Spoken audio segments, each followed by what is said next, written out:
Press start.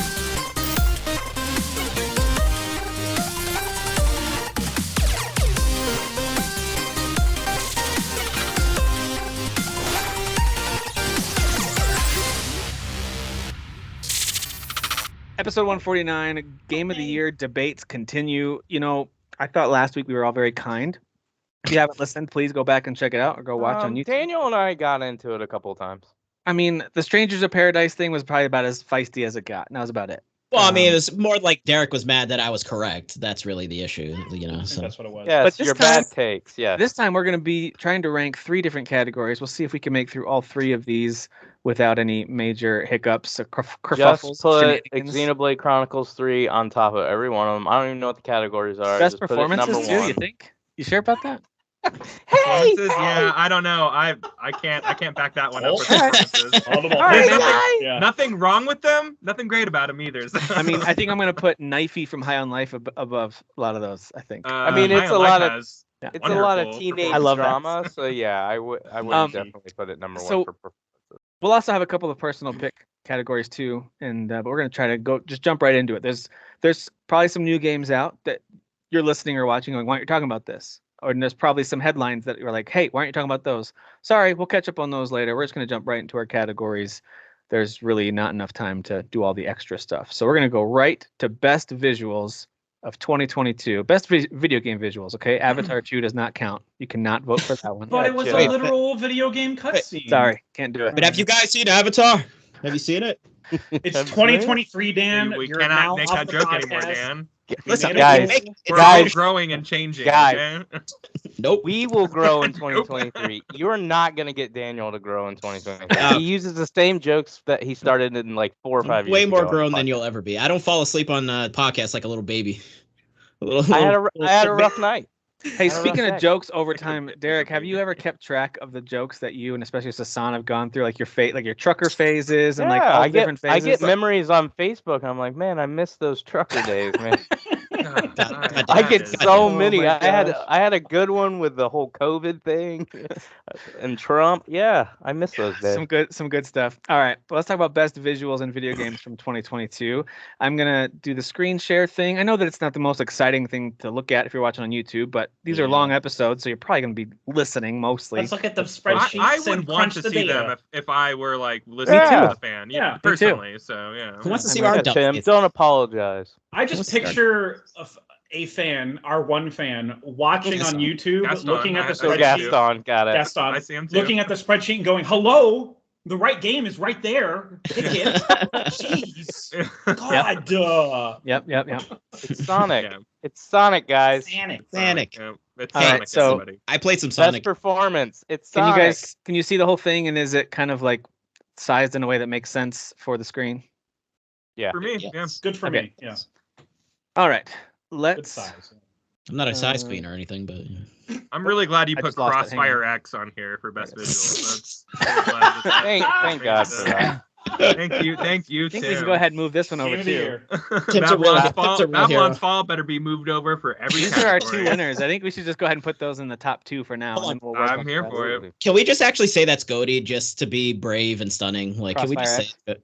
Well, or Yeah, Babylon. Fall. we name a game that got killed off in the same year. You can't even play it like GOTY. That'd be amazing. I'd be totally here for The that. obvious winner is AI, the Somnium Files, Nirvana Initiative. Made me That's- stand that's up. too It many- made me that's- stand right up out of my It's too, chair. it's too many words. I'm All not right. gonna play that. All right, let's get into this. We'll do what we did last time, where we just bring over some games we want to have considered, or at least be able to say something about visually from this year. A lot of really cool Mm. visuals in video games this year. So I'll start us off by very easy one for me at least. Plague Tale Requiem, I think, is in consideration for best visuals. Kyle, what about you? Definitely. I just bring God of War over to get it over with. God of War. That's a little. What is that? Is that a TV show or? Yep. I don't know, man. It's an indie. We separated we separated this last year, didn't we? Yeah, Like, we did, and I made the Yeah. argument of like, why don't we just put it together this year? I should have clarified this. Yeah, so in Mm. years past, we used to do like realistic visuals versus stylized or animated visuals, and that's just become really convoluted. Like there's some games that kind of cross line into both, where they are very stylized and animated, but they're also realistic in some ways. And I don't know. So I wanted us just to be able to combine this into one I love shared this category. because now we're gonna have to be like, well, artistically, this is harder to make. Yeah, because it makes the we'll have to, like, conversation treat- more yeah. interesting. I actually. agree. Definitely. Yeah, maybe I missed that conversation, but I love whoever decided this. So, so Kyle, you brought that over. Dan, what do you want to bring over here? Anno Mutationum. Okay, Derek. Yeah, Good call. Callisto Protocol. yeah, too. absolutely. It's Famous got a for the in front of it, right? It does. Yes. gorgeous. Jeffrey. I choose business ethics. Ethics. Okay, Billy. You guys are so on the same page with that one. Everyone yeah. else is like, "What are you saying?" Well, the thing about business and ethics is I'm gonna go with Roller Drome. Yeah, Rollerdrome. absolutely. The one category it has a shot in. Yes. This Alright. hurts my brain. I'm gonna go over to Trek to Yomi. Good call. Kyle. Um, And for those of you listening, we're just looking at a list of games that came out this year, and we're pulling them over into a consideration column where we'll then try I to think narrow it down. to Tunic 10. should at least be. Yeah. Tunic for The sure. first Yeah, conversation, man. Agreed. yeah. Yep. Dan, what do you think? Vampire Survive. No, I'm just kidding. I would bring it over. Go I ahead. mean, yeah, Can you scroll it up, please? 8-bit Yeah, wise, yeah, you yeah. could- Actually, you know what? TMNT. I think that game I looks agree. really great. Really great art. Derek? And by the way, Uh, Sword and Fairy just jumped out for some reason to me. I don't know if it's for best visuals, but Hmm. I don't think that was considered in years past, even though I think technically it came out elsewhere before this year. Whatever. But here in the States, it came out. Here, Did it? Was it original? Was Yeah, it yeah, first released this year? Okay. yeah, in it the US. released on PC in Japan and all, like, and it, like on, I think it was on consoles in So Japan. counting it this year makes sense. Okay. Yeah. What do you think, Derek? I don't care about this game, but I'm gonna say Scorn. Score. Sure. Yeah, Yeah. Definitely. Sure. Jeff? I'm gonna say, and I know this is like a predictable pick, but it really did kind of blow me away this year. Call of Duty Modern Warfare 2. It's just real life. I actually thought it blew me away too. Yeah, I was like, There was on this multiple TV, moments I I'm was like, like, I mean, holy crap. That's kidding me? pretty much like what Callisto Protocol is going for too. I I don't have agree. a problem with both of those being in there. I'm going to bring There's- Elden Ring over. Yeah. Wise, for sure. wise decision. Kyle? Gosh, this is going by really quick. And by the way, you guys can Gran access Turismo this. 7. Yeah, Gran Turismo Okay, 7. nice. You guys can Yeah. access this through that I same do link. actually have it pulled up, and I'm Okay. That's just way easier. Let me just. Yeah. Well, I'm Dan? gonna I do mean, so- Horizon. Oh, sorry. Go ahead. Oh, yeah, we do Yes. Horizon. Yep. Dan, what Yeah. about you? I just had one. Sorry, at the top that I was looking at as I'm about to pull up the spreadsheet. So I'm going to bring over Gotham Knights too while I'm looking at it. Sweet. The hell was I? The frig was I looking at? What in the Four- frig? four- 4 What out of the- 10 game, Tim. Beacon 4 out of 10 Pines? game. Was it Beacon Pines? Yeah. Beacon Pines does have. I actually do really like the way that looks. So just yeah. Okay. I just realized that was on Game Pass, so I just downloaded Yeah, it is. Yeah. I was gonna buy it on. I Steam sale? re-downloaded it actually after Dan Yeah. praised Nice. the story. I do. See, hope I you don't guys completely like- hate Dan and all Ah, the okay. things he's You I guys mean, want to bring over You Card shouldn't Shark? hate me at all. No. But it's- I I do mean, like that art it's got cool style, visuals, but it's not- Yeah, but I think Yeah. Pentiment does that art style better. Want to do Pentiment? Yeah, Yeah. Pentiment looks really because cool. those two actually do have quite a similar aesthetic, but I think Pentiment is just more polished and Pentiment I mean, looks like Obsidian. cleaner So. and paint, and Card Yeah. Shark looks a little more like stenciled or something. They're just a little bit different. Like one. Yeah, is a they little more are, but little like more the sketched. colors and stuff that they Yeah. choose and the The way that they colors. draw the characters are very Agreed. similar. Very much agreed. So I I'm pretty gonna, much had to pick one over the other. I'm just in gonna my, put- in my mind. Oh, Neon but I White do over. Need for Speed Unbound.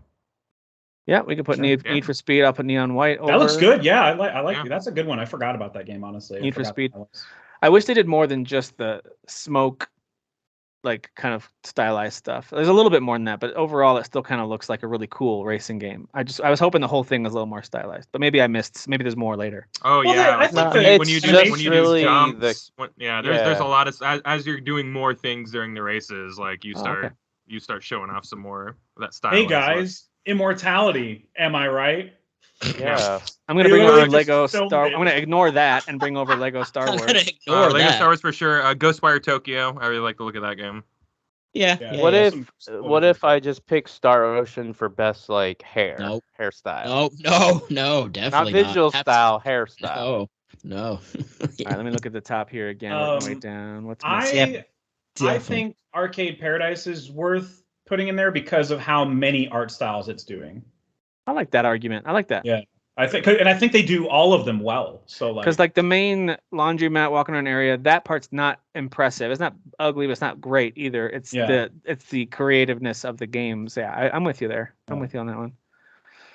Okay. I didn't play enough Blacktail to tell you that all the visuals are great. It's got a cool me neither. style though, like cool art design, but I don't know. I can't really fight for it. I'm gonna bring Chained Echoes over for my throwback Yes, art style. thank you. That's the one I was thinking of. God damn it. You funded that game, Dan. Oh, Cult of the Lamb has Cult a of really the cool style, Lamb. yeah. Yep. Yeah, My Cult of eyes the Lamb. hit that right as you said it. Oh, Aiden Chronicle Rising is worth at least highlighting. I don't think it'll make top 10, but I really, really liked that art style a lot. What about how do we feel about Stray?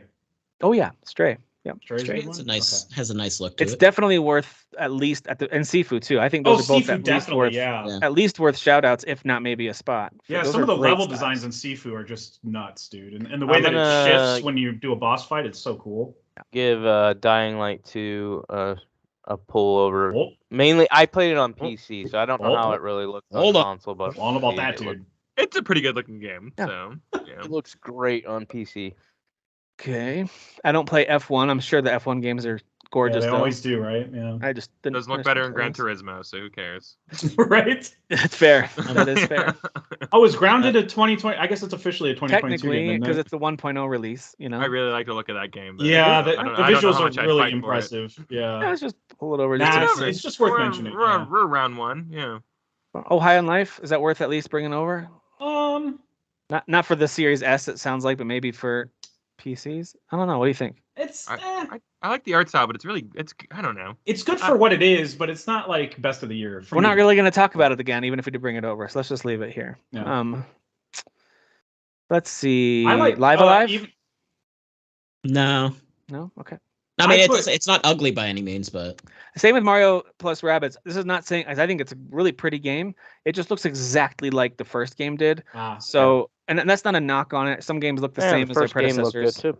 I just think I don't think it's going to make the top 10 list, so that's why I wasn't bothering with it. right, yeah. I put Kirby in my list just because of the variety of levels and Kirby's It's got a very good cute. look. It's a very cute game. yeah, did you bring and how like Moonscars? how it looks when he's like becoming a car or a shelf or whatever. It's ridiculous and fun. He does. Moonscar is worth a shout. It's a fun game. Maybe in combat. I guess I forgot to put it there. The visuals are really nice, but it's a lot of grays, blacks. If I had to pick a Wow. pixel art game, It's a little that's not gonna too be my top one. minimalist. Yeah, There's a couple other that's what I would say as well. there's a couple other pixel art games I like better. Yeah. What about Marvel Midnight Suns, guys? Oh, Proteus. It's an okay Speaking of- looking game. Speaking of Yeah. pixel games, Proteus, Okay. I think looks. Sorry, what'd you say? I haven't touched it. What What'd you about say? I was Overwatch, guys? Y'all don't like those? You don't like those character models or whatever? No. Ollie World has some really cool visuals. Yes, it does. Yeah. And so does Nobody Saves the World. But Yeah, I'm not gonna, yeah. I don't think I'm going to fight for it though. Dan, I missed what you said before. I was asking about Midnight Suns if they thought it had good visuals. No, It's I not really it's like not the a good game, looking but game. no, it's not. That's not what it's. Graphics are not. That's as not Not where really it- a looker. It succeeds. Yeah, that's It's not Okay. ugly. It's not an ugly game, but it's just right. not. It's mid-tier graphics. Yeah. I'm not gonna pull it over, but Xenoblade I am Chronicles gonna 3? say what else was I gonna say. If Xenoblade Chronicles 3 had a higher resolution, we Yeah, would definitely be talking. Yeah, about art this game. style's really good. Like the world looks really good. I even like how the characters look. So like character models are good. Yeah. Like Art there's a lot direction to counts, like right? about that. Yeah. But like art direction's Yeah. good. I guess we But- could pull it over. Pull it over don't for think now, it's I top Why guess. not? 10. Yeah, I put Kirby over there. I don't think it's gonna make the final 10, but I mean, yeah. honestly, that's why I know it sounds crazy. I actually think what they accomplished in Vampire Survivors, and I'm not joking, is actually impressive. The amount of things on screen moving and The lighting and is the working. most impressive. I think like, it looks really good for Yeah. the game it's going for. That's all I'm saying. And I think All right, dude. Okay, dude. Whatever you that's say. probably as Dude. far as it'll go.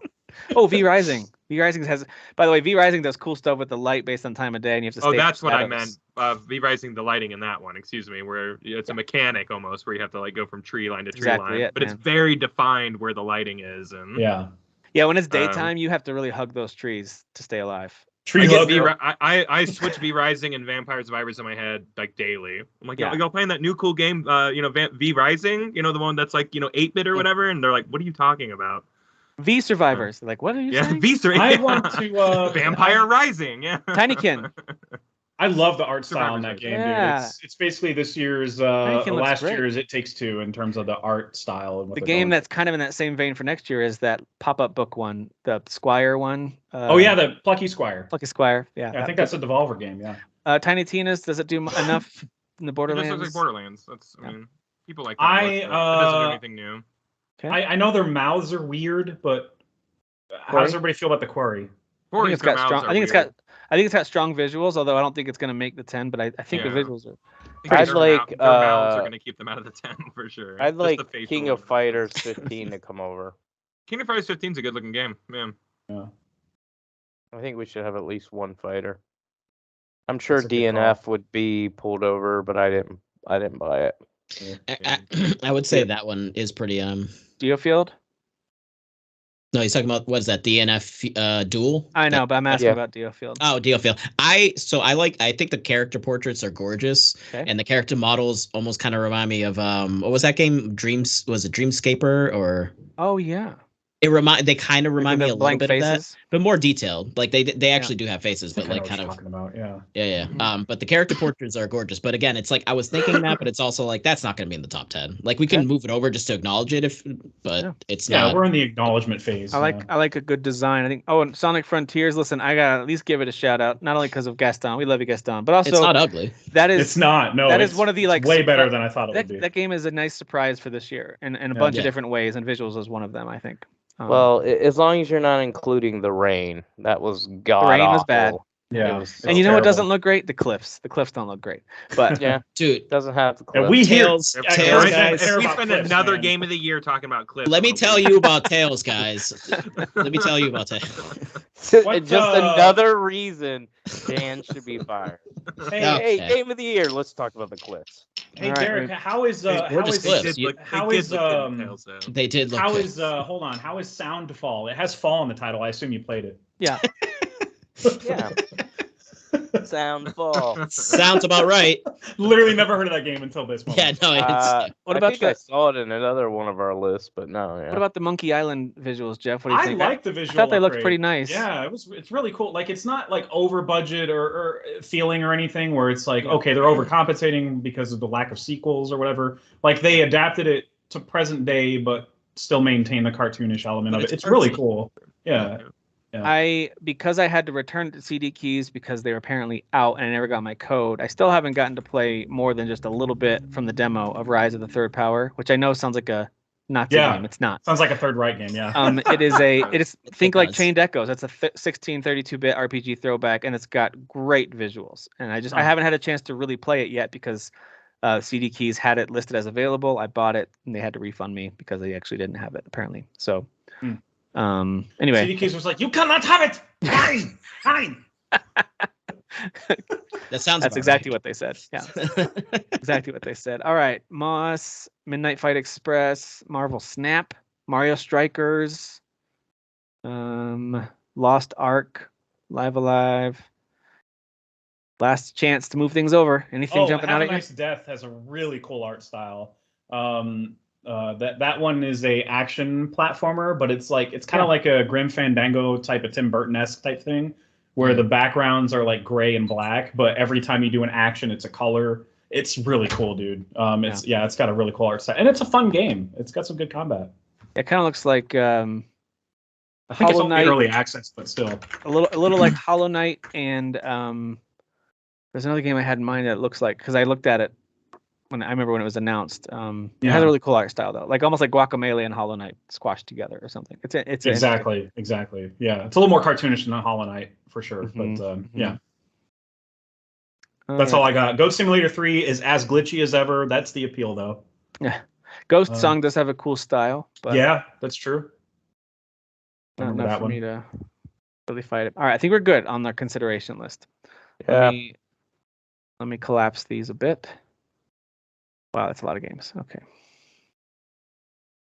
Hang on a sec. Hang on, guys. Hang on. Hold on a hang minute on. there, dude. Hold on, brother. Hold on there, dude. Give me a minute, brother. Oh. I love that that's still an ongoing thing, but we haven't canceled that one yet. We told Dan he can't do That's What She Said. That we found that one at the end of last year, so it still counts. No. It's like Basically- Halo Infinite at the end of the year. It gets to carry over. Yeah. If that's how we're gonna treat Halo Infinite, then we're gonna treat Volt like that too. Well, Wait, All right. did we? No, we considered Halo Infinite and We did, yeah. Okay, because I was like, wait, why are The we not list talking that about mattered, that game? our list that was considered, but the It Game made Awards, the which top no one 10, really right? no one I really thought it got, watches. like, Game a Awards. Jeff Keighley's a moron. number He doesn't know what 6 he's Yeah, I Yeah. pushed it hard. I know. Okay, so yeah, we We did. all liked it. Yeah. I think we ranked it in our We final did. list. I just don't Definitely remember the where. All right, guys. So for best visuals, we are in the 40s. We just brought over a whole bunch of stuff, knowing that some of these are just kind of to give them a little love. Like for example, Vampire Survivors. The only thing I'll say about it is I think it does an excellent job of being this kind of 8-bit Ugly. epic. It's not ugly. It's really cool looking for its style, but Yeah, I understand ugly. it's not one of the best 10, the 10 best looking games. What do you guys think is kind of no brainers? God of War. oh yeah, the main two like Game of the Year contenders, God of the War and Elden I Ring. mean, is Gran Turismo a no-brainer, or am I just being? I haven't played it. I assume it's pretty, but It looks. I feel like It looks. Gran Turismo. Okay, let me just say this right now. People online are saying that the trailer for Gran Turismo, the movie, the real life graphics look worse in that trailer than they do in this game. I'm not kidding. I didn't make that up. That's a thing you can. we're getting there, check folks. a link Real on life is Google, uglier than so- the game. We're Yeah. getting there. Well, so that was what I was gonna ask. So, do you think Gran Turismo looks better than Need for Speed? Yes, I know one's an arcade, but they're both Oh. racers. They both have like realistic worlds. I just think Need for Speed has cooler like visuals. So that would be my pick, but I'm not gonna fight against Gran Turismo. I don't know. I'm not ready to have that conversation. That's- So I guess that's what I mean. Let's move on. That's why Let's move on to the. I'm The not more ready. obvious ones. I'm not ready to obvious have that ones, yeah. conversation. I thought Gonna Gran happen Turismo was tonight at some obvious. point. If it's not, and we have to start talking. Well, that's art why- versus, like, that's why for- realistic graphics. Oh man. Yeah, I'm Yeah, not that's ready why yet. I think we should go with Elden Ring for sure. Can I bring Elden over Ring. Horizon for sure? Is Horizon? Yeah, for pretty? Horizon, Yeah. absolutely. Yeah. It's a Like, no-brainer, Absolutely. right? Yeah. Okay. You said Elden Ring is also in the Yeah, no- yeah, Yeah. definitely. Yeah. Absolutely. I'm gonna be honest with all of you right now.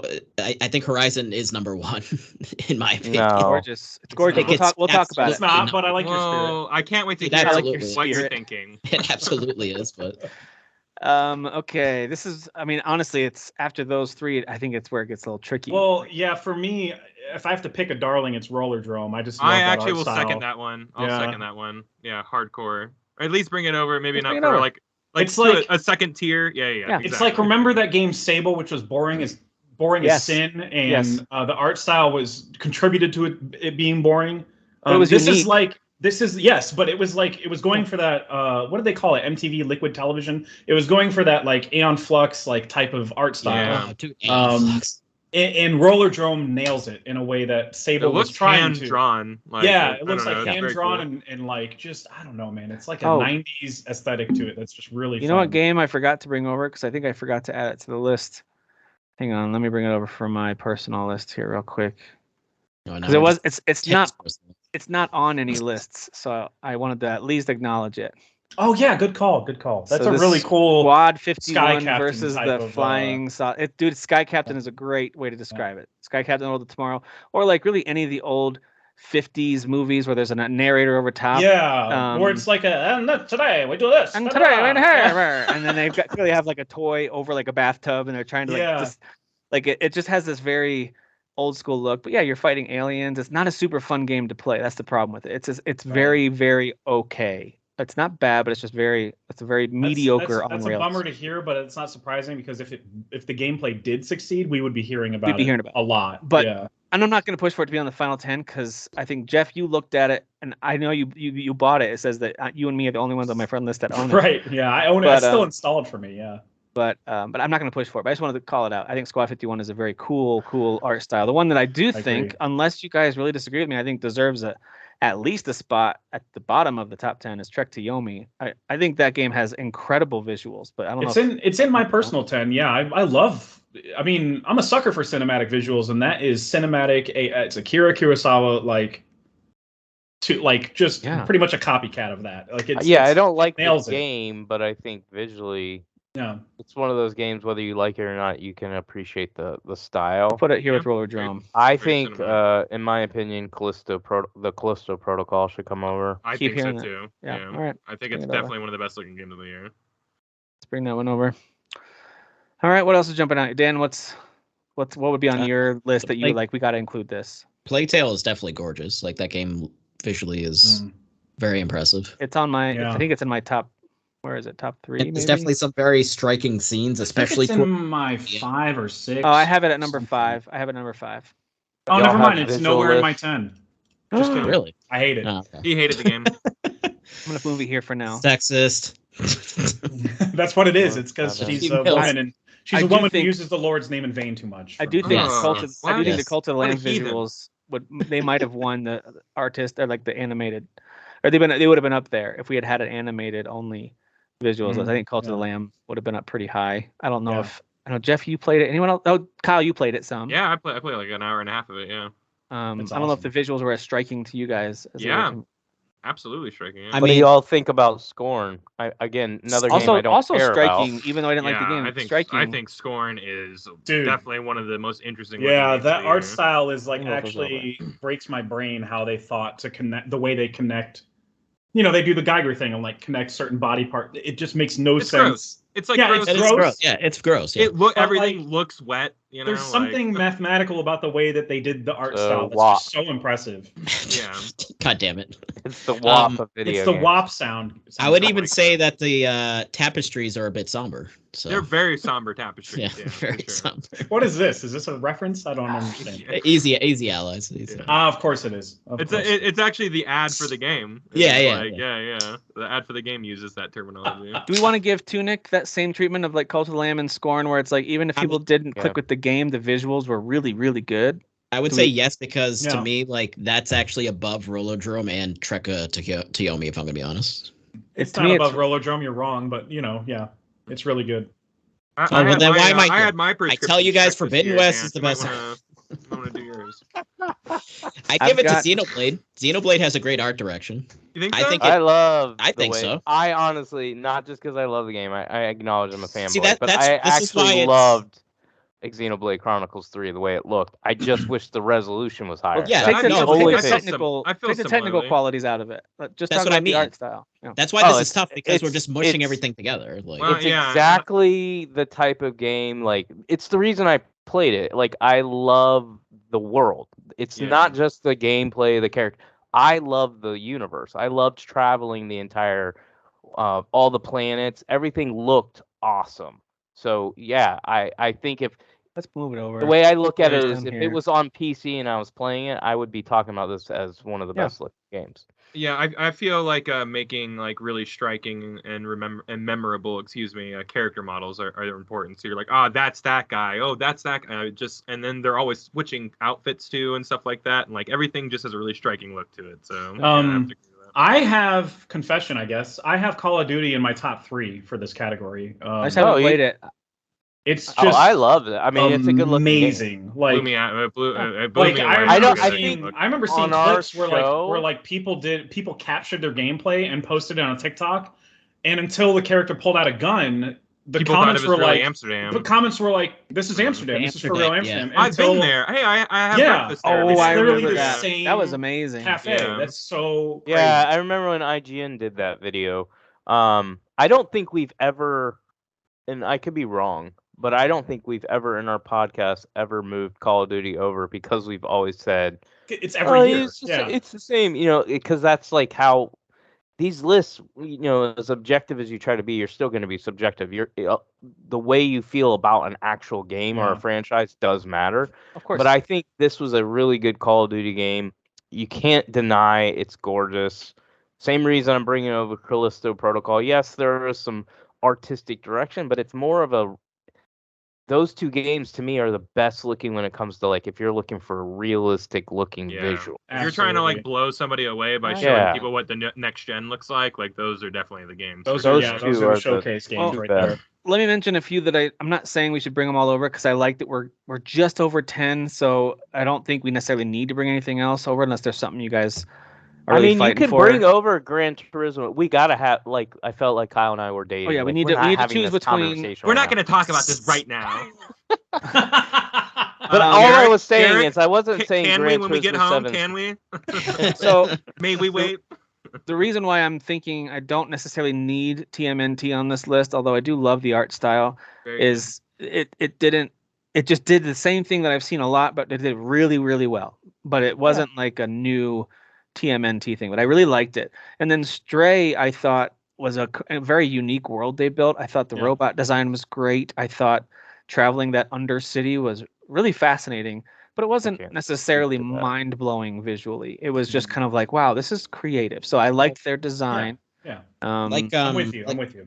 Like Derek said, it's like a little bit of the subjectivity is going to poke through because I mean, Yeah. like to me, so if like if we're then specifically talking about like pixel art type of games, like we have Teenage Mutant Ninja Turtles, we have Anno Mutationum, technically even River City Girls. We didn't even move River City Girls. That game is actually gorgeous. Like It if is, you're yeah. gonna, I haven't if you're played gonna it. talk about specifically like You pixel art, got to type of- call it out if you want to fight for one, man. But that's the thing. I mean, because you guys are like, oh, where were they? Trek to Yomi, and I've seen Rollerdrome. I do like that style, but I do like for too. me, like I would put one of those pixel art games above those two because I just think they Yeah, are tell me more which one to- interesting. tell All me right, which which one you wanna fight pixel for. art one do you want? Like, mean, Anno Untitled Mutation. Geckos? Yeah. Anno Mutation, Mutation yeah. is I think insane. that is the Like, best looking one out Let's of bring it all over. of them.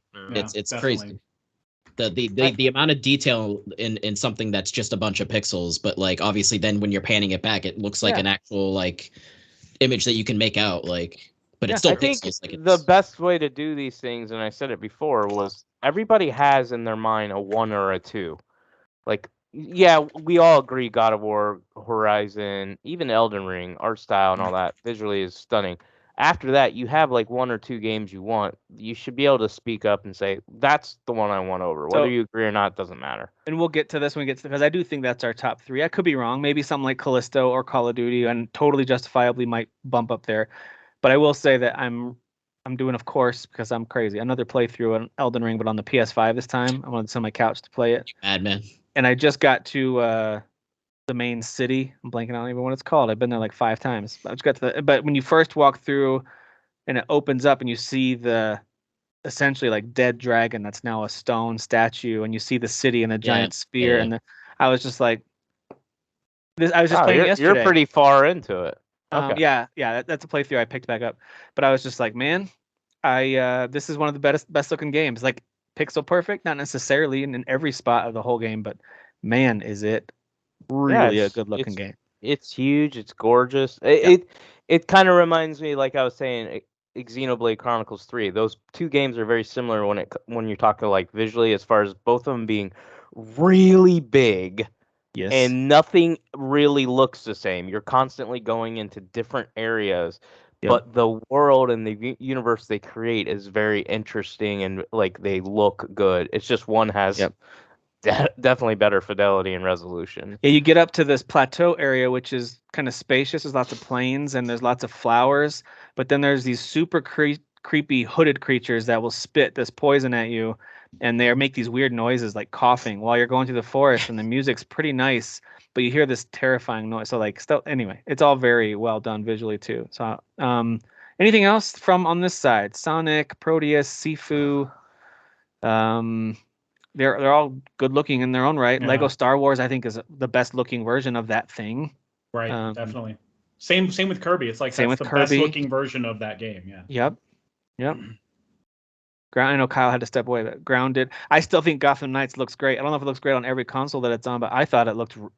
I'm still playing it now. I was on PC. PS5. It looked fantastic. Yeah. I think it looks really good, and Yeah. I know that game has some I mean, we're haters. supposed to hate it, so we're supposed to hate Yeah. it. Well, I think the actual open world and gameplay looks good. The only issues I had with that visually, and it does matter because this is like a AAA game. This is not like a Xenoblade or something like that where they're limited.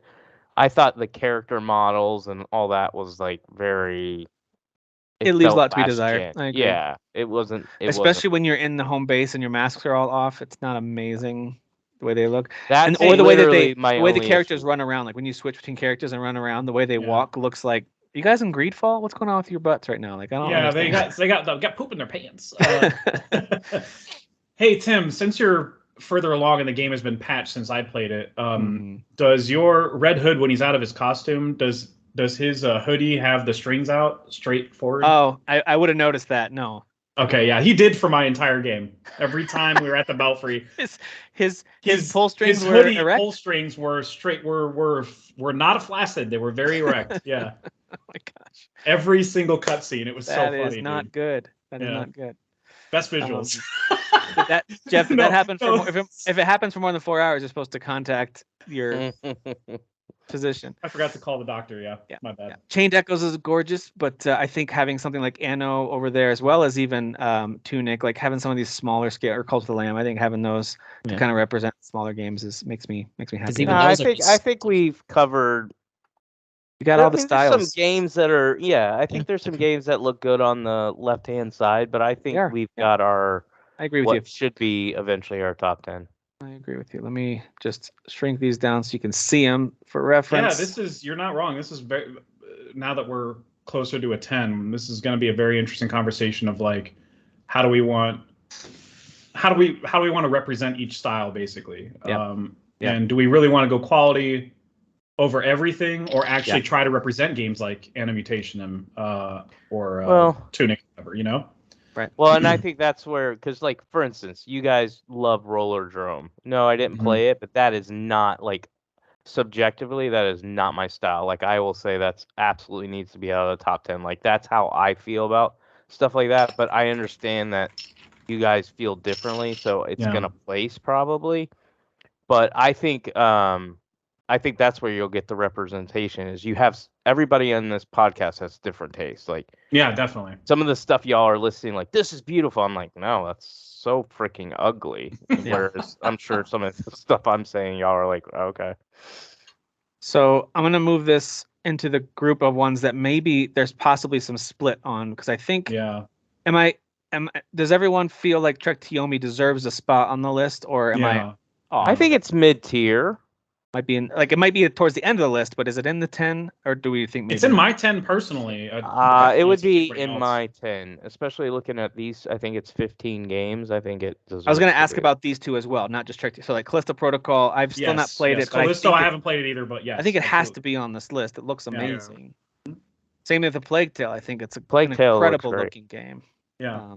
And great design too. They continue to innovate with their design in that world. I really and it builds up in the different locations that you go to, and then like the very last dude, I was gonna say that final moment, is insane. That kind of pulsating. Oh yeah, the scene. level design of my god, is really it's like an alien movie. It's awesome. Yeah, it straight up is alien movie. Like it's horrifying. It's horrifying. But in addition thanks to for running the game realistic, for me. good.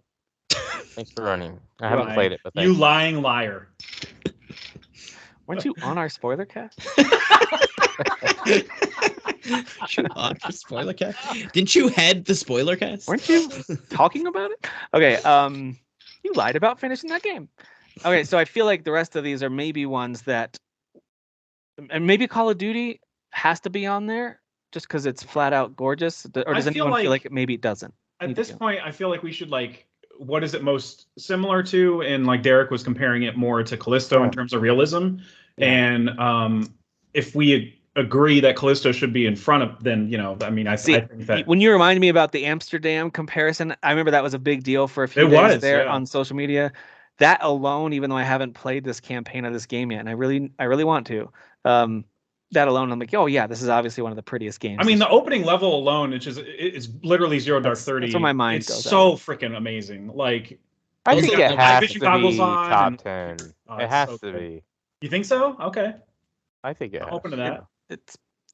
And I feel like at least my mind's telling me Gran Turismo 7 is the one that deserves a spot, but I wanted Kyle to talk. I was trying to give Kyle the floor. I wasn't trying to say Gran Turismo 7 shouldn't be over Need for Speed. You're muted, Kyle, by the way. I was trying to say, like, which one did he prefer and why? I mean, I feel like I did that already, but I'll point back to the same argument that people just saw the real life trailer for Gran Turismo the movie, and they said that looked worse than this game. Like in terms of like visual fidelity, you know what I mean? Like, and I don't know how hyperbolic people are being. I haven't done side by side checks or anything like that, but like That was I mean, that was Gran the Turismo buzz. You know? 7's a good-looking game. Don't get me wrong. I put like 30 plus hours into it. I loved it. Though my issue with the game, how I felt about it, and no, I'm not saying it's uglier than Need for Speed or that Need for Speed's better looking, was I didn't like the world around the tracks. I felt it was very stagnant and very like they didn't.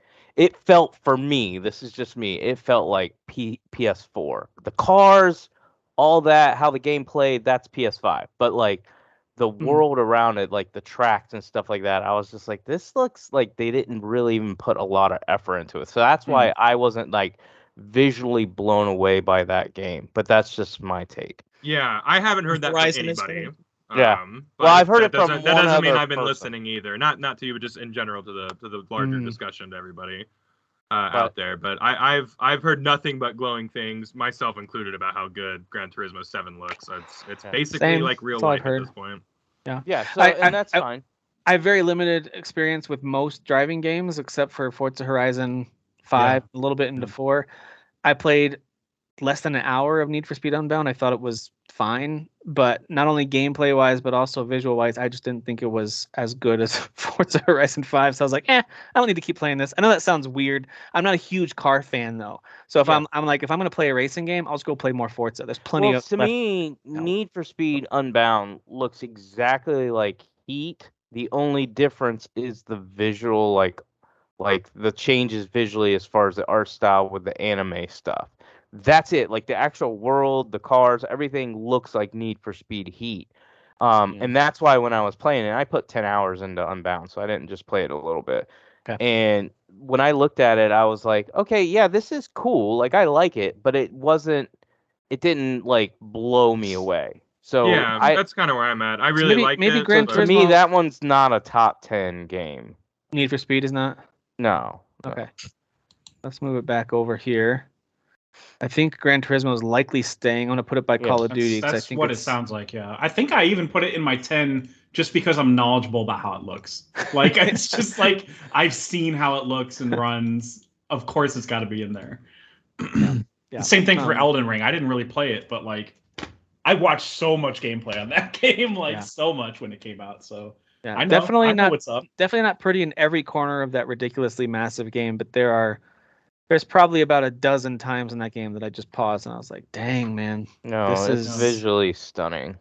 There's a certain Ember. area you get to. It's a this crumbling city area. That's all I'll say about it. That I was like, okay, all right, they did something I've never seen. This is interesting. So anyway, we are at 8-ish, I think. So I think out of these 6, Roller Drum, Cult of the Land, Scorn, That's 8. Tunic, Xenoblade, and Anno. Find 2 more spots. I'd like to go ahead and just suggest. I feel like Anno should probably be on this list based on. I've only seen it a little bit. I think it looks really cool, but I know Dan loves it, and it doesn't sound like you guys didn't like the way it looked. I'm curious. No, the visuals are awesome in this game. Yeah, as soon as Dan mentioned it, I was like, that's a big omission for me. Yeah, this is the one he was talking about that I actually was looking at maybe even buying. Yeah, it's really good. Of this style, again, Great it's game. just it's I'm trying to remember. There was a game like this last year, I think, where it's like it's pixel art, but like the way that it animates is like a modern game. So it's like when they're moving, like all the pixels are compensating for each. Well, games like Dead Cells, what Dead I Cells like. did that, and Owlboy did that. Owlboy, yes, Owlboy, yeah. I like when it's like smooth and you can tell it's still more modern, even if they're trying to go for a dated. Yeah. Yes, it was exactly. like pretty much from the minute that she exited her apartment and I was like going down a hallway this way, coming towards the camera, I was like, oh, this is a different game. Yeah. Like this is a different kind of pixelated. Yeah. The perspective it's really of it, cool. It's cyberpunk, which people really dig that type of world, which is really interesting. You get some open areas, yeah, definitely, it's cool. All right, so if one more game makes this before we start ranking these different tiers, what do you think is most deserving between Rollerdrome, Cult of the Lamb, Scorn, Tunic, Xenoblade? Kyle, what do you think? Out of these games down here, gosh. Yeah, or do you think maybe we misfired on something up here? Like, am I don't know. I feel like Trek to Yomi maybe, or what? I don't know. What do you think? No, I mean, those all seem fine to me. Everything that's up there already seems like those have already been worked out to be up there. Okay. Out of these games down here, gosh, I don't know. Do I go for the one that I like? Do I go for the one that I think Scorn is the biggest swing in terms of in Okay. terms of graphics and everything. But Yeah. this might be a situation where we might need to like do the ranking on these if See which one nobody gets else in. has any like big feelings about any of these games. Yeah. Yeah. I think you're right. Rollerdrome, Cult of the Lamb, Tunic, and Xenoblade.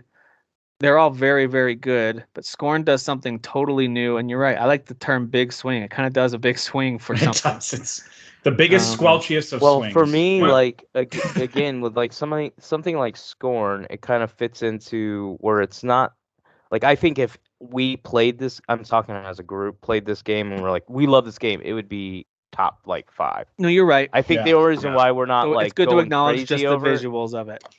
Yeah, so I think Yeah. it should be in the top 10 because like I that. think that's what it was good at. That's the looking thing. good. It was great. It was a And success it in that area. nails the No It question. style looked that good it's enough for going me. for. I watched somebody play it because I was never gonna. It's all puzzles. I was never gonna beat this game. Yeah, I got like, an hour in, I like, watched I'm an entire done. playthrough of it, Yeah. and I thought it was wonderful. I thought like By the way, I just want to Got give weirder a and shout out grosser. to the new options in a lot of games now where you can skip puzzles. I love it. yeah, I like that Freaking love too. it. Yeah. I think God of War. I Has some just of that, played- or at least I just your played The companion Last got of Us mouthy. Part 1 again on the PS5, and they have in the that's- accessibility They have to skip all the puzzles, and I was like, "Yep, skip puzzles." Like, By the way, I saw that Sony's releasing a new accessibility controller, and I think the big button in the middle is just yeah. roll credits. I think that's what just roll the credits on this game. And it- Oh, awesome. yeah, yeah. So you don't even see the ending; it just goes right to the Just, credits. just go right to the credits, which is funny because that's in a lot of menus already. But whatever. Sure.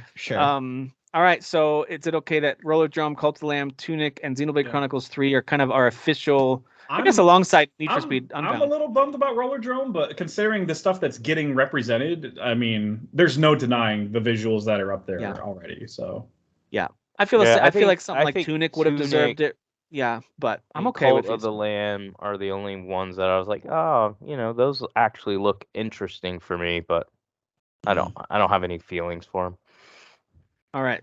So here's our 10: God of War, Horizon, Elden Ring, Trek to Yomi, Callisto Protocol, Plague Tale, Call of Duty, Gran Turismo 7, Anno, and Scorn.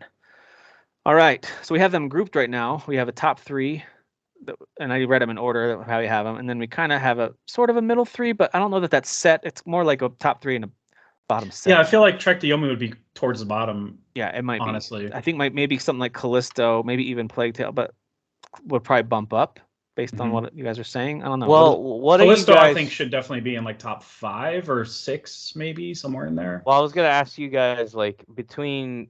So to me, Callisto and Call of Duty are very similar as far as they're trying to be realistic. Right. Mhm. They're obviously Mhm. not the same type of game, but Mm, which one do you guys visually like better?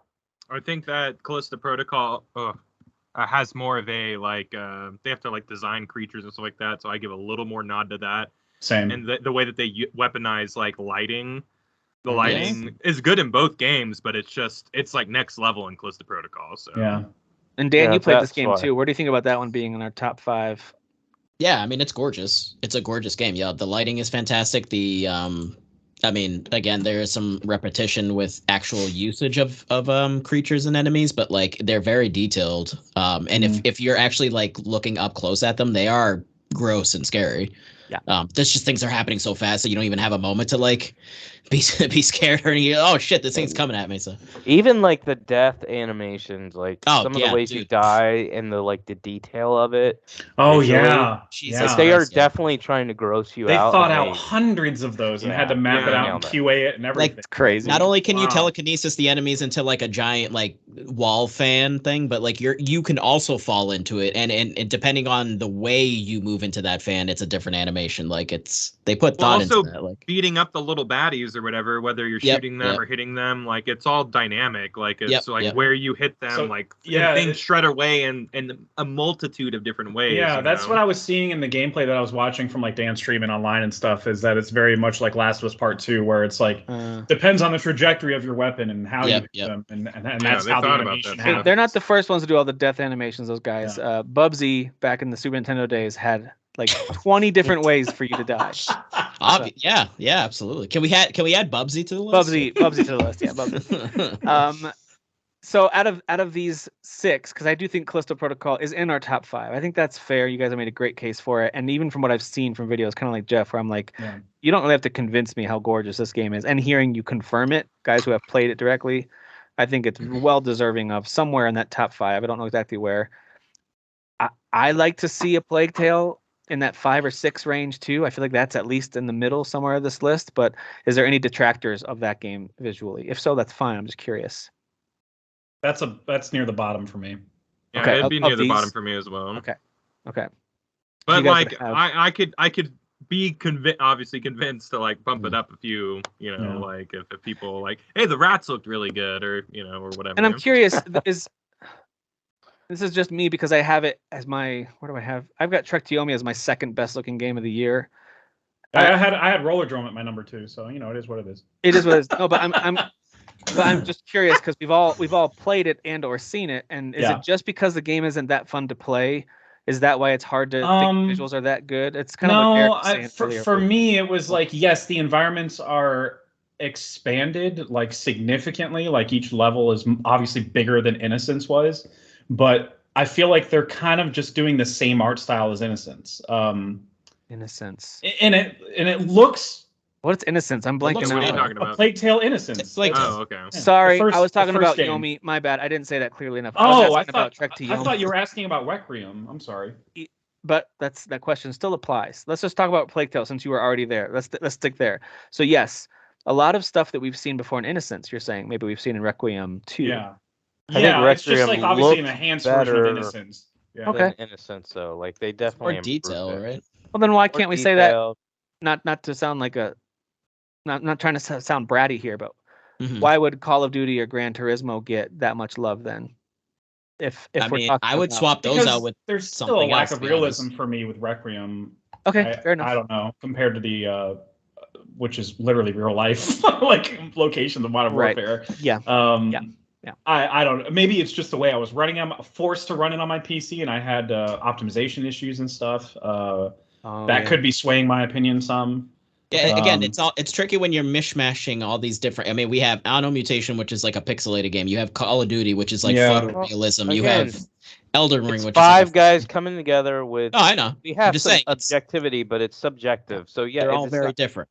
Yeah, nobody's gonna take it personal. Like I don't give a shit. No, obviously, something I think is beautiful isn't. But I would say a Plague Tale Requiem looks way better than its predecessor. I just think it was an improvement in all areas, like the way the game played, the way the game ran for me. I know you had it. They were like really better set pieces. Yeah. Oh yeah, the set pieces were great. I thought it was no denying. Like to me, I'm just speaking from like looking at the list. I'm not talking about like my own personal list, just this list. A Plague's Tale is 5. Like I put it behind Callisto, and then we can start talking about Call of Duty, Gran Turismo, and stuff like that. That's where I have it. That's how good I thought it looked and ran for me visually. Yeah. Kyle, you played both Call of Duty, right, and Gran Turismo. You've been playing some Call of Duty, right? Yeah, I've played them both. Yeah. So if you just had to think of the visuals, combination of style and direction, and just technical achievement, how would you rank those two? Just between these two right here. Do you like how it's organized, or would you scoot Gran Turismo above it? What would you do? That's probably a good order. Call of Duty, then Gran Turismo. I think that like there were no seams in Call of Duty where I'm just like, boy, this just looks really good or whatever. But like in racing games, there's always like little liberties that they're taking so they can keep that frame rate, nice and crisp, Sure. Maybe some of the stuff Derek was saying that because he gets distracted and looks out the window while he's driving. So I think he stops and just stares. Bro, if you play that game, they start you in cars that go 30 miles per hour. You can literally see everything. You have plenty of time to roll down your window. It's a manual roll down, by the way. Am I right, guys? Roll down. Crank. It's a crank window. Jesus. Remember that? Remember those? I'm going to tell you right now, when they release Gran Turismo 7 on PC, and they better do it, I'm definitely going to buy it. That's how much I love the game. And that way I'll be able to experience with ray tracing. You got to remember, they cut out ray tracing. That might have been a part of why I was like, the lighting doesn't feel like it felt last gen. And I know Kyle said, I haven't heard anybody say that. I haven't. I'm not saying a lot of people said it. I've seen more people say the game looks amazing. So I want to state that first. Well, we're Mhm. just doing this I- for us five, so it's fair to just I give know. what you think. I know. Yeah. But I was saying, like, I heard like a guy make an entire video saying the exact same thing, and I was like, yes, I see it. Like that's how I felt when I was playing it too. It just Yeah, fair feels enough. last gen when you talk about the lighting and the area around the cars. Dan, you played both. You played a Plague Tale, right, Dan? Yes. I didn't So- play Call of Duty, but I mean, I saw trailers and I've seen like what it looks like. I know it's beautiful. So. You're So not a if dude, you were bro. if you were ranking this for yourself not. and if you came down I'm on your list definitely- between a Plague Tale and Anno, which one would you give the edge based on your preferences and what you like the most? This is just your subjective opinion. I know you can't directly compare them, but which one would you say the visuals I'd like these more between these two? Jeez. God damn it. Make a decision, man. Trying to get a feel here. Nah, he's trying to. I guess I am more impressed overall with Plague Tale. I would say Okay. if I had a gun to the head, if I had to choose. Okay. There's just some really gorgeous set pieces in it, and again, towards the end of the game, like I was just like I was standing there like, what the hell is like what is this? Like this is insane. Like, Yeah. it's crazy. It's crazy. I also did think that their choice of location and visual setup for that little epilogue scene Yep. was just a really pretty kind of snapshot in my brain of the end Yeah. of that story, and I just thought it was really Yeah, I'm a sucker for like impactful. forest screens, and they had a lot of that in the game where you're Yeah. like traveling through fields and forest areas and stuff. And I was just like, man, I want, I They feel also bad had for what lots they're of going through. open areas too. They really did a diverse set of level design. Yep. Really, Yeah, like, it reminded me of the way Naughty Dog grew the Uncharted series absolutely, over time. totally Um, fair. Yeah. So I really do.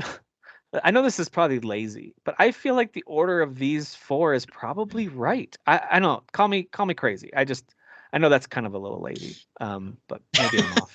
So, What do you think, I Jeff? mean, unless somebody wants to fight for like Scorn to move up. I mean, No. not if I'm the only one. I don't care now. I had like again subjective opinion. Scorn looks better than Anno. I'd put Scorn above Gran Turismo 7. I wouldn't put it above Call of Duty. I just think Call of Duty knocks it out of the park. Yeah. And since I do love this game and I think they did a good job with it, like overall campaign wise, it deserves the love that it's getting. Yeah, I think the fact that none of us really loved that game. Chuck Tiomi's in the same camp where they're like games that we didn't necessarily love Yeah. playing, but we're just giving them a nod to how good they look for what they Oh, yeah. what they were Oh, trying yeah. to do. So And I thought Trek to Yomi looked good, but that's why they're at the but- bottom because they weren't. but it's not my Yeah. like even visually, it's just not my style. And I Like, know I we're wasn't like, oh trying my not to- god, I can't I know we're believe I'm trying playing not this. to think of gameplay with these, and I know it's hard to separate those, but like you Right. said, Derek, like sometimes the amount of joy you're having playing it really does impact your, how you think back on the way it looked. That's just Yeah. the way it is. All I'm trying to tell you is the personality of a girl impacts the physical beauty of them as well. That's Thank you, all I'm trying Derek. to say. That's your dating advice 101 with Derek. Good thank you. Lord. Please tell us more, Dave. You have a bad that's this personality, week's you segment of become Hey more Ladies unattractive. with Derek. All right. Hey, lady. Ladies. If anyone wants to make a strong case to adjust these Lady. bottom 7, let me know. But I want to get to our top Speak 3 up. so we can move along. Once Rollerdrome was out, I don't really care anymore. So we do. Let's bring it back Listen, in. Let's bring it hold back on. in. No, Hold no, on, no, hell it's no. fine. Hell no. It's fine. Can I- Don't can do I it. be- Don't do it. Can I be honest Fuck with you? that The game. decision let me has been just made. tell you something. No, it hasn't, because let me ask you this: if all of you guys had to pick between the visuals of Rollerdrome or Trek to Yomi, which would you Rollerdrome. pick? I would pick Okay, Rollerdrome, let me because I let me think- go look at Rollerdrome. Rollerdrome. Go one look more at time, Rollerdrome. but I That's your remember homework thinking assignment. it was So let me throw Go it ahead, out Dave. this so way. Let me ugly. throw it out this way. Trek to Yomi is really like it is like pretty, but like okay, so it's a video game version of a classic samurai movie. It's like, well, then visually, why don't I just go watch a classic samurai movie? Well, and I'll do one better. Like the design of it is pretty simple because a lot of it is just static backdrops or backdrops with like ongoing animations or It whatever. almost looks like FMV videos for the water and yeah, stuff. yeah. As it's, like, So there's moving. a simplicity to it, which is also why it's good, mind you. That's why it looks Yeah, really yeah, good. But there's a simplicity to it that doesn't maybe ask for as much demanding creativity as maybe some of these other. I mean, But I again, would- if you saw those things like in Ori and the Blind Forest, like when you saw these beautiful scenes, You were also having fun for the most part with the game, and it was fun to play as Ori and run around. It looked even more beautiful because wow, how fun this is! And it would zoom out, and as you're running and jumping, right? In Trek to Yomi, you're about to hit your 5th in a row super annoying fight sequence, and then it shows you this awesome river, and it has you like behind part of a waterfall with the rocks. You're not looking at that. You're just annoyed that you have to fight that guy. So there is something to the game not being all that fun to play that I truly think makes people not like the way it looks as much. But so if I walked in a room Yeah. and there's 2 screens and one had Trek to Yomi on it, Yeah. the other one had Roller Drum on it, and you said, and I Pick never one. played the games, pick one. What do you like the most? I'm picking Trek to Yomi. But I think it's 3-2. I think you guys, Kyle, what did you say? Yeah, I mean, Roller Drum's like in my top 3. So Okay, so Oh, move that we one did over. this wrong. We did this wrong. Trek to Yomi is back on the honorable mention list. There you go, Jeff. Don't. We burned Trek to Yomi to the ground. It sucks. Yeah, That's what I'm trying to yeah. say. In fact, It- I would hey. I would have that on. I would have Trek to Yomi on here maybe more than some of these other ones on here. So like this Yeah. is I a will- never-ending. This is a never-ending thing. Yeah, you know, like I don't want us to get stuck in a loop. I We didn't can mean for that to happen. second guess ourselves all day. You know. I mean, we can get Gran Turismo. I don't give a shit about Gran Turismo. No, I'm just kidding. Because you know what's funny is I'm very I think aware that no one gives a it's shit a about rock- Gran Turismo. it's a rock paper scissors thing. It's like I'll get rid of Gran Turismo, you'll get rid of Anno Mutation, you'll get rid of Scorn, and you'll get Dude, rid of. I'll throw Gran Turismo out to get Trek to Yomi back on there. Honestly, Derek is the only other person who cares about Gran Turismo. So I'm with what Jeff said though. Like sometimes you just have. to Sometimes you get, just know how get rid of freaking- what? to get rid of Gran Turismo. I don't want to do that. I feel like sometimes I you don't just either. know how good a game looks, and you're like, you got to give it a shout out for how freaking good that Right. looks. Wait, right. but what game did he want to trade for? He was just saying he would put Trek to Yomi back on there in place of Gran Turismo 7. I was I'd saying be okay with that. You know, like Yeah, since I wouldn't everyone's have. making. I wouldn't have gotten mad if people did that. And again, I still think Gran Turismo 7's a good-looking game. I like having it on there. I think it's a good mix. It's a good mix of different styles we have going. Yeah, The styles cars- Well, are then you different better types of have games. Forza Motorsport 6 on 2023's list. Oh yeah, that's also- totally It coming. better out look that year. good. Yeah, Also, it better come out. It looks like garbage. It better Also, go with and Gran come out. Turismo, What if Gran- the environments look whatever you said they look like in the Don't Gran you Turismo 7? dare! Don't you dare! What'd you say, Dan? well, I was saying with Gran Turismo, like ultimately, like if you had to pick one thing that needs to look the best, it's got to be the cars. Like it has course, to be man. the cars, You're and the right. cars are Yeah, gorgeous. you're right. So Yep. you know, All right. So we're gonna leave this bottom 7 for the moment. Oh wait, I think it's fair to put Roller Drum over Scorn, right? Scorn's at the bottom since it kind of Well, stuck on the list Jeff anyway. and Kyle both said roller. Or do you want to Drum. go back? I Yeah, don't just really care. considering- I mean, Kyle and I have Roller Drum pretty high. Like I have it 2 years Yeah. and 3. So That's why it was a no-brainer. yeah, I mean, I guess so. Yeah. And So I think who's fighting for Anno? So should Roller guess it's Drum just go me. ahead of Anno? I No, but think it's- Anno looks good, better than Gran Turismo, Call of Duty, and Plague Tale personally. Okay, so But I'm not. I was I'm gonna not say fighting for that in Dan any big said way. it, but it had support. Everyone was saying this is a really Yeah, good. yeah. Jeff I and love Kyle both the said. way that game looks. Yeah. Yeah. So he's not alone in saying okay, that. but It's would you move Anno up? Like I would move Anno up above Gran Turismo. good. All I right. wouldn't move it up above Call of Duty. I think Call of Duty looks amazing. And do we move Call of Duty over Plague Tale? Last call for that. I let's wouldn't fight leave it. against it. I wouldn't fight against it either. Dan, what do you think? I mean, I personally think Plague Tale is more interesting to look at, Me too.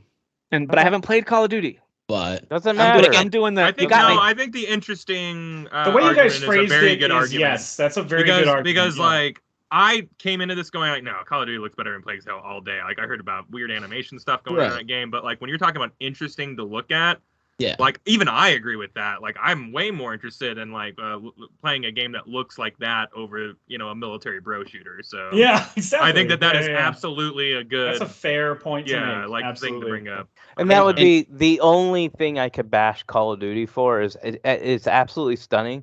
But truthfully, and you And could say this about Gran Turismo and any racer in the future, is they're literally just recreating the same thing every year and re-releasing it. Like Yeah. Don't it's the say same- that too you're much, looking guys, at the because we're same- about to Madden look at situation. 3 games in our top 3 that people have made arguments. Those visuals have It's been just done more. before. So more, let's yeah. be careful No, about that argument too much. no, because I'm I just will saying. give you a counter argument that actually uses logic, not feeling.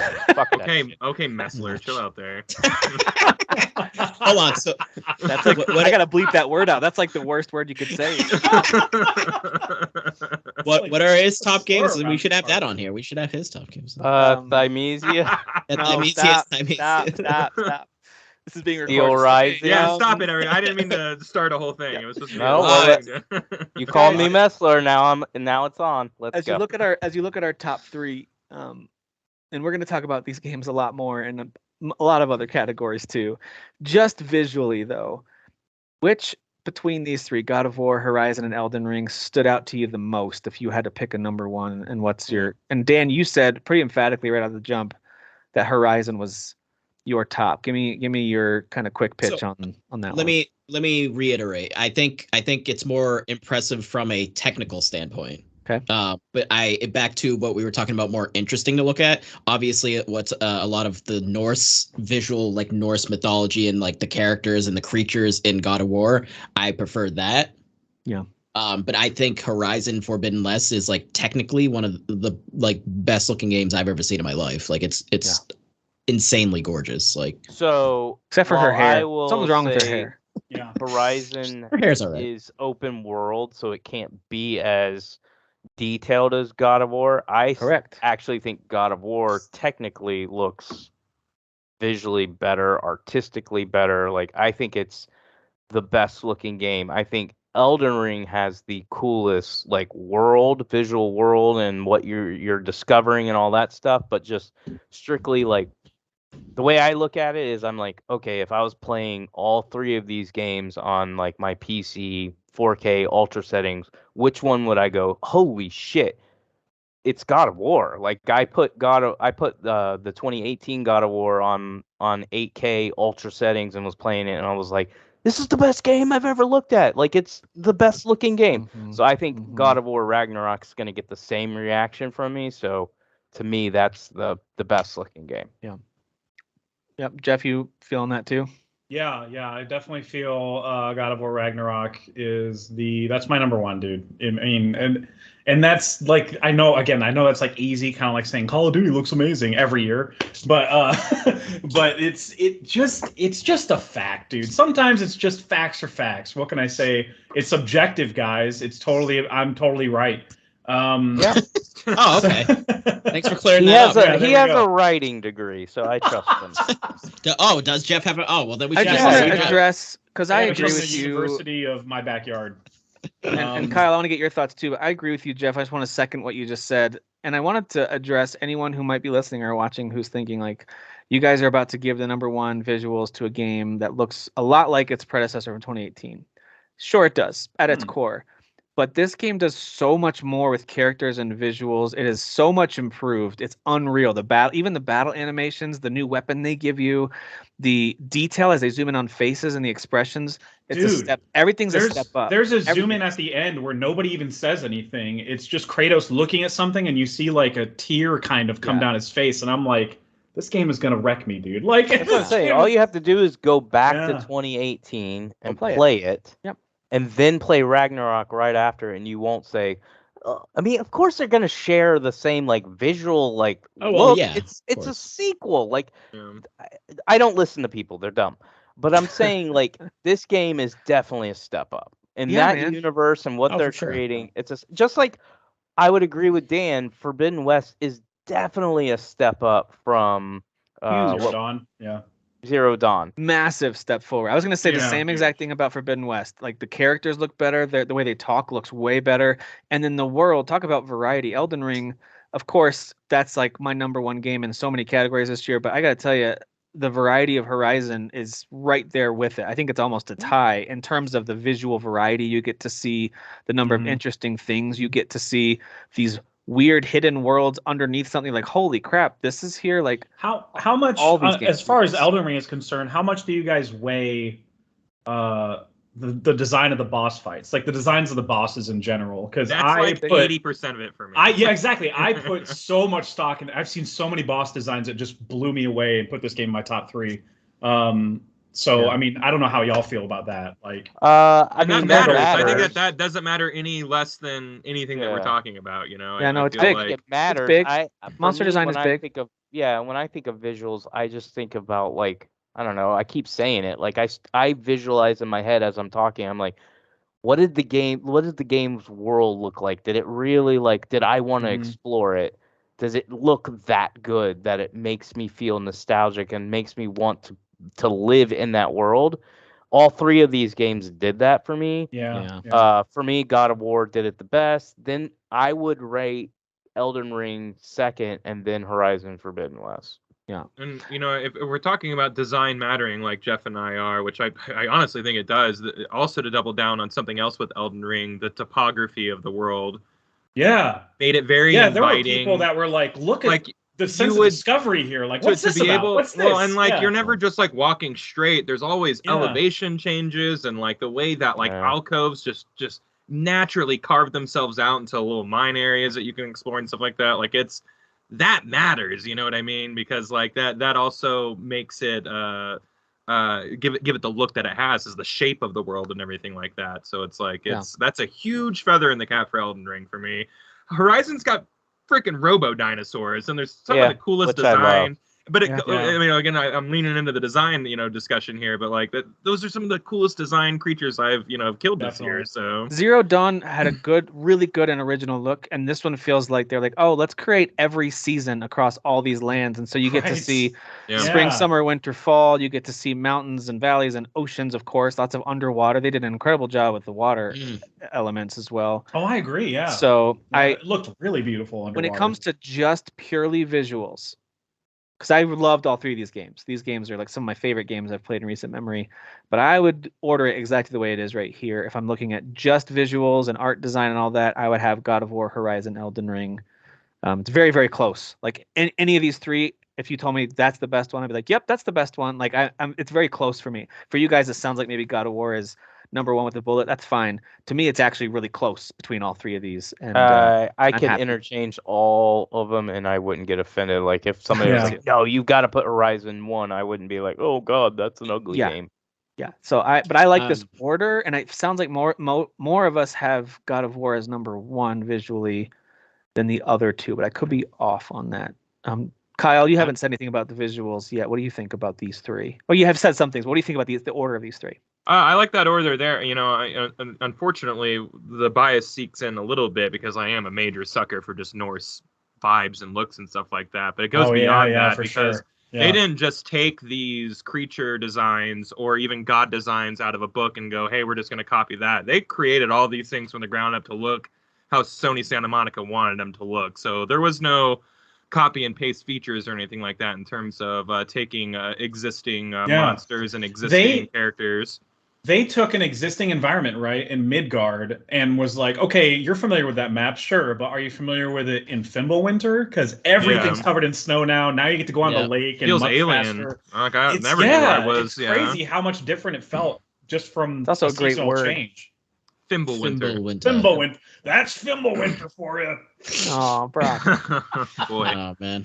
Dan, what are your thoughts now that we've kind of circled around? What do you think about this order here? Yeah, I mean, really, and what matters the most is with Horizon specifically, the detail of the cliffs are just. All right, we're done with this conversation. This is our TED. Actually, you know where you guys got me to like, because I said I liked Elden Ring more than Horizon, but I kind of flipped mentally. I didn't say it. Was when you started talking about underwater Horizon. I was like, oh shit, man. None of those other games you go underwater, it's like, really did underwater the way Horizon did it. They did underwater better than James Cameron did. No, I'm just kidding. That's too far. It's too far. But Horizon Way of the Water. Not to mention, we didn't mention the coolest part, visually at least, is like a side quest involving Vegas where you can get lights done up. Oh my god! The visuals for that reveal is just god! It's in my top 10 favorite looks of the year. It's like the favorite reveal thing that happens. And that game came out a year ago, so that's a spoiler. Suck it. Play Sorry, it if you want to play it. Yeah, play it if you want to play it. I like that we come in so hot on these episodes. Yeah, this is good. No, I think this is a solid top 10. I think it represents our personal and shared opinions on these games. Definitely. I think we don't always get that with these lists, but I think this one does a good job of that. So we have Scorn at number 10, Roller Drum at 9, Gran Turismo 7 at 8, Anno Mutationum at 7, Call of Duty Modern Warfare at 6, Modern Warfare 2 at number 6, A Plague Tale Requiem at 5, The Callisto Protocol at 4, Elden Ring at 3, Horizon Forbidden West at 2, and God of War Ragnarok at 1. I know there's going to be some folks, especially for Horizon, which I mean, I Stony had Ponies. an 88 on Metacritic. Some people really don't like this game for some reason. They kind of brush it off when it comes. Yeah, to as stuff. soon as it was the Elden I- Ring curse, I guess. And but, I like, don't know. I yeah. don't know why. Because they didn't. I don't know why. Well, I but think part of it is can't- Elden you Ring, can't and pretend they. like It it's was not Elden one of the Ring. best looking games. It is. It Well, is. I agree, but next-gen- like with Elden Ring, they basically just crafted a narrative in their head that Horizon doesn't matter because Elden Ring came Yeah, out, and I got to could be tell right. myself that I can't balance two games like that. So they just People basically really brush it off, man. It's it's such a- frustrating. Like I because I'm ended like, up this is a great game. enjoying the game, but I'm not gonna lie. Elden Ring destroyed Forbidden West for me. Just like Yeah, I know. Breath of the Wild impacted my It's first happened twice to playthrough. Horizon now, yeah. Yeah. Yeah, So those poor suckers. when I played the game a second time, which by the way, I'm like halfway through Forbidden West, like the second playthrough. Normally, when I play the second playthrough, that's when I become a fanboy because I'm like, Yeah. oh, well, I'm not distracted and I can just focus on this game and its systems and all that. I would say it didn't destroy it for me. It distracted me from it. I stayed away from Well, Horizon that's for what a I mean by solid destroyed. It like 6 destroyed my weeks. I played. experience with it. I didn't get to Horizon probably a good 5 or 6 weeks later because of Elden Ring. But when I did, just like with Breath of the Wild, I went all Breath of the Wild. But when I did come back to Horizon, it ended up being like, this is up there in my top 2, 3 of the year, man. I love this game. So like, it didn't Yeah, hurt my definitely. enjoyment of it. I was actually thinking if I force myself to play Horizon when there's another game that I just am more interested in right now, I'm probably not going to like it as much. And that's not actually fair to that game, which sounds silly. Doesn't have feelings, but like, I'm so glad that I just like, let me wait until I really want to play that thing. Let me Well, get when something out of this other game first. when Horizon 3 comes out, the 2 weeks right before Grand Theft Auto 6, we'll all have this conversation again. This is literally Or it'd be like what's Red gonna Dead happen. They Redemption have 3 or something. the worst of Yeah. luck in the industry. They really do. With, Yeah. with Or it'll be deciding release Uncharted dates. 5 comes It would out. be. It had to be something that big, though. Like it's Yeah. just like because by the third game, you have such a huge pool of fans that like it would have to be something like Grand Theft Auto to get people to ignore That'd it be a so. third That'd time. be. You know? I'm sorry, but if Horizon 3 gets announced, it's coming out in 2027, March of 2027. Here we go, and then February 2027 is The Witcher 4. They're like, what is happening? Yeah, I hate this. Just move to the summer. Move to the summer. Delay it. All right, we're gonna talk about real quick. Shake it out. That was good. We made it. We're gonna talk about most addicting games, and this is not a ranked list. This is just some of your personal picks for most addicting games this year.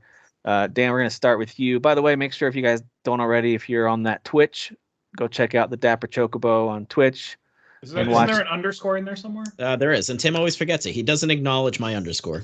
Respect the underscore, Tim. I don't want to hear about or talk about your underscore. That sounds very personal. Tim, look at my underscore. All right. I don't want to Look see it. at I don't want to smell it. I don't want any of that stuff. Dan, tell me about. Okay, you didn't have most- to say smell it. Tell me about your most addicting games of this year.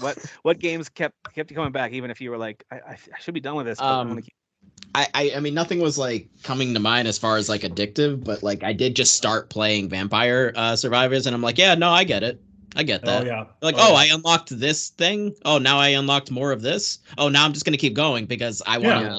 I want to just like demolish everything immediately. You know what I mean? Anything from past years that maybe hooked you again that you really got addicted to this year? So, Final Fantasy 14, maybe. Didn't you get hooked on that again for a little while? no, I haven't jumped back in yet. I'm probably doing that this month. But then I started Neon White.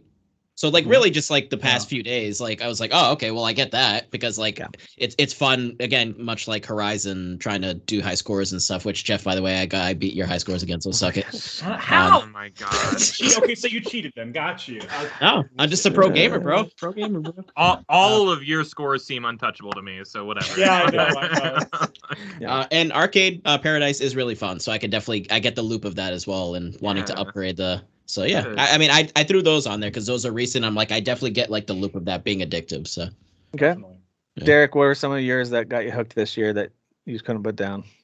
Definitely Xenoblade Chronicles 3, and then I would say the biggest culprit would be Elden Ring.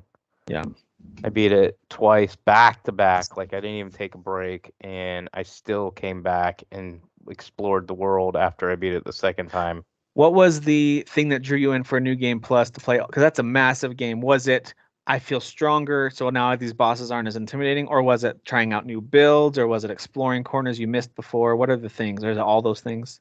It wasn't really the new builds. I know you get into that stuff. I'm kind of like, once I find something that works, I'm like, I don't want to change. This works.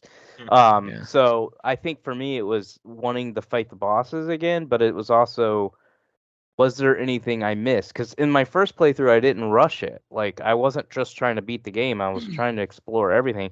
Funny thing is in the second game, I missed like Same here, man. big parts. Like, I was like, how did I miss this area? And I completely missed it. So, Yeah. and I guarantee you, if I do a playthrough number 3, which I will, I'll probably find stuff I didn't find. Oh, of course. I actually didn't.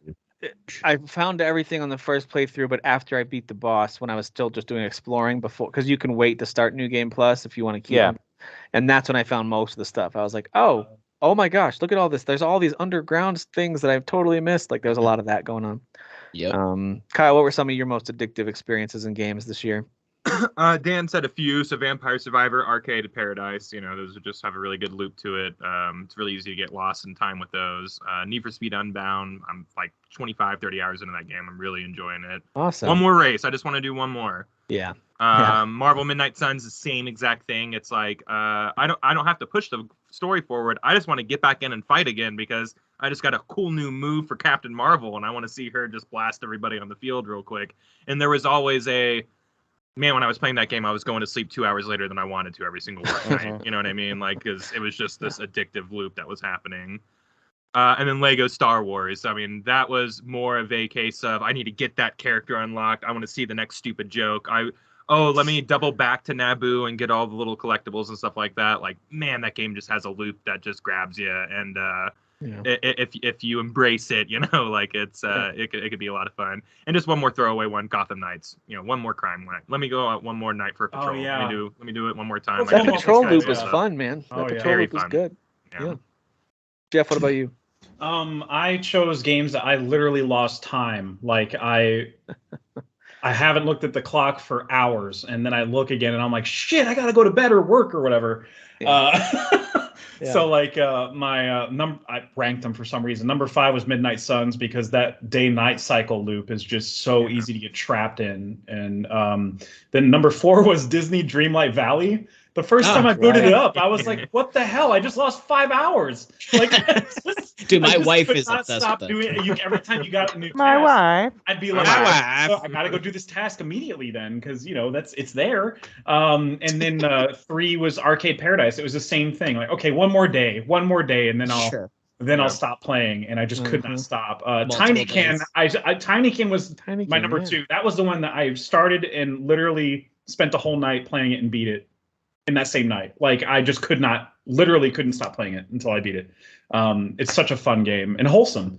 Number 1 is Neon White because, I mean, even having beaten it, I heard Dan was playing it again and it made me miss playing it. So I wanted to go back and play it again. Like, I just can't get enough of that game. It's just so much fun, dude. And it loads. So it's the one of the main things with those types of games too for me is like, does this, like with Hades? No, is it Hades? I don't know. It loads back up quickly. Oh yeah, because it's like short little bursts, and it's like it's really fun, and that's something to admire about its visuals, is that it's not so demanding. Like they designed it in such a way that it feeds into the gameplay loop of you needing to redo stuff over and over or constantly, like quickly. They understand like the Trials games, the Ubisoft Trials motorcycle games, where it's like quick restart. Yeah. You guys mentioned all the ones that I would have too. Vampire Survivors. Derek, you mentioned Elden Ring. Yeah, for me, it was more about the builds and the New Game Plus, but the exploring, of course, and all that stuff. Arcade Paradise. One other one I'll call out is Retro Bowl, which myself and 3 of my kids all really got into that. It's just Tecmo Bowl, basically. It's just a much simpler version of it. They don't even make you play defense. So if you like old school football games, they don't even have an NFL license, so you just have generic city names for the team. That's Retro Bowl. Okay. It's I don't know why I never looked this up before. It's like $5 on the Switch, and so we all play it there. But anyway, it's a fun little. And you can actually do like franchise mode essentially, so you're growing your team and improving your stadium. Like it's surprisingly fun. I'll also throw out there stuff like V Rising, which Kyle already talked about a bit earlier. I love that game. That game's got a very strong hook in it. And then Rogue Legacy 2. has very similar vibes to Rogue Legacy 1 in terms of Oh yeah, one more run. One more run, guys. Let's One just more try run. it. One And then more. I upgraded this new thing. I gotta go. It's like Midnight Suns. I just upgraded this new base thing. I gotta go try it now. Like, yeah.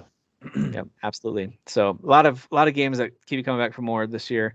The old game that pulled me right back in with every update, and even just randomly without an update happening, was Valheim, of course. But their Yeah, Mistlands definitely. update specifically, and I won't say too much more about it because I hopefully will keep playing as a group at times, because some of the fun of that game is discovering stuff and not having everyone tell you everything right out of the gate. But Right. some of the definitely. stuff they add for Mistlands is just like, man, this is so good. Like, I know people give them a hard time for taking their time, but they're delivering a really, really Yeah, good I mean, game.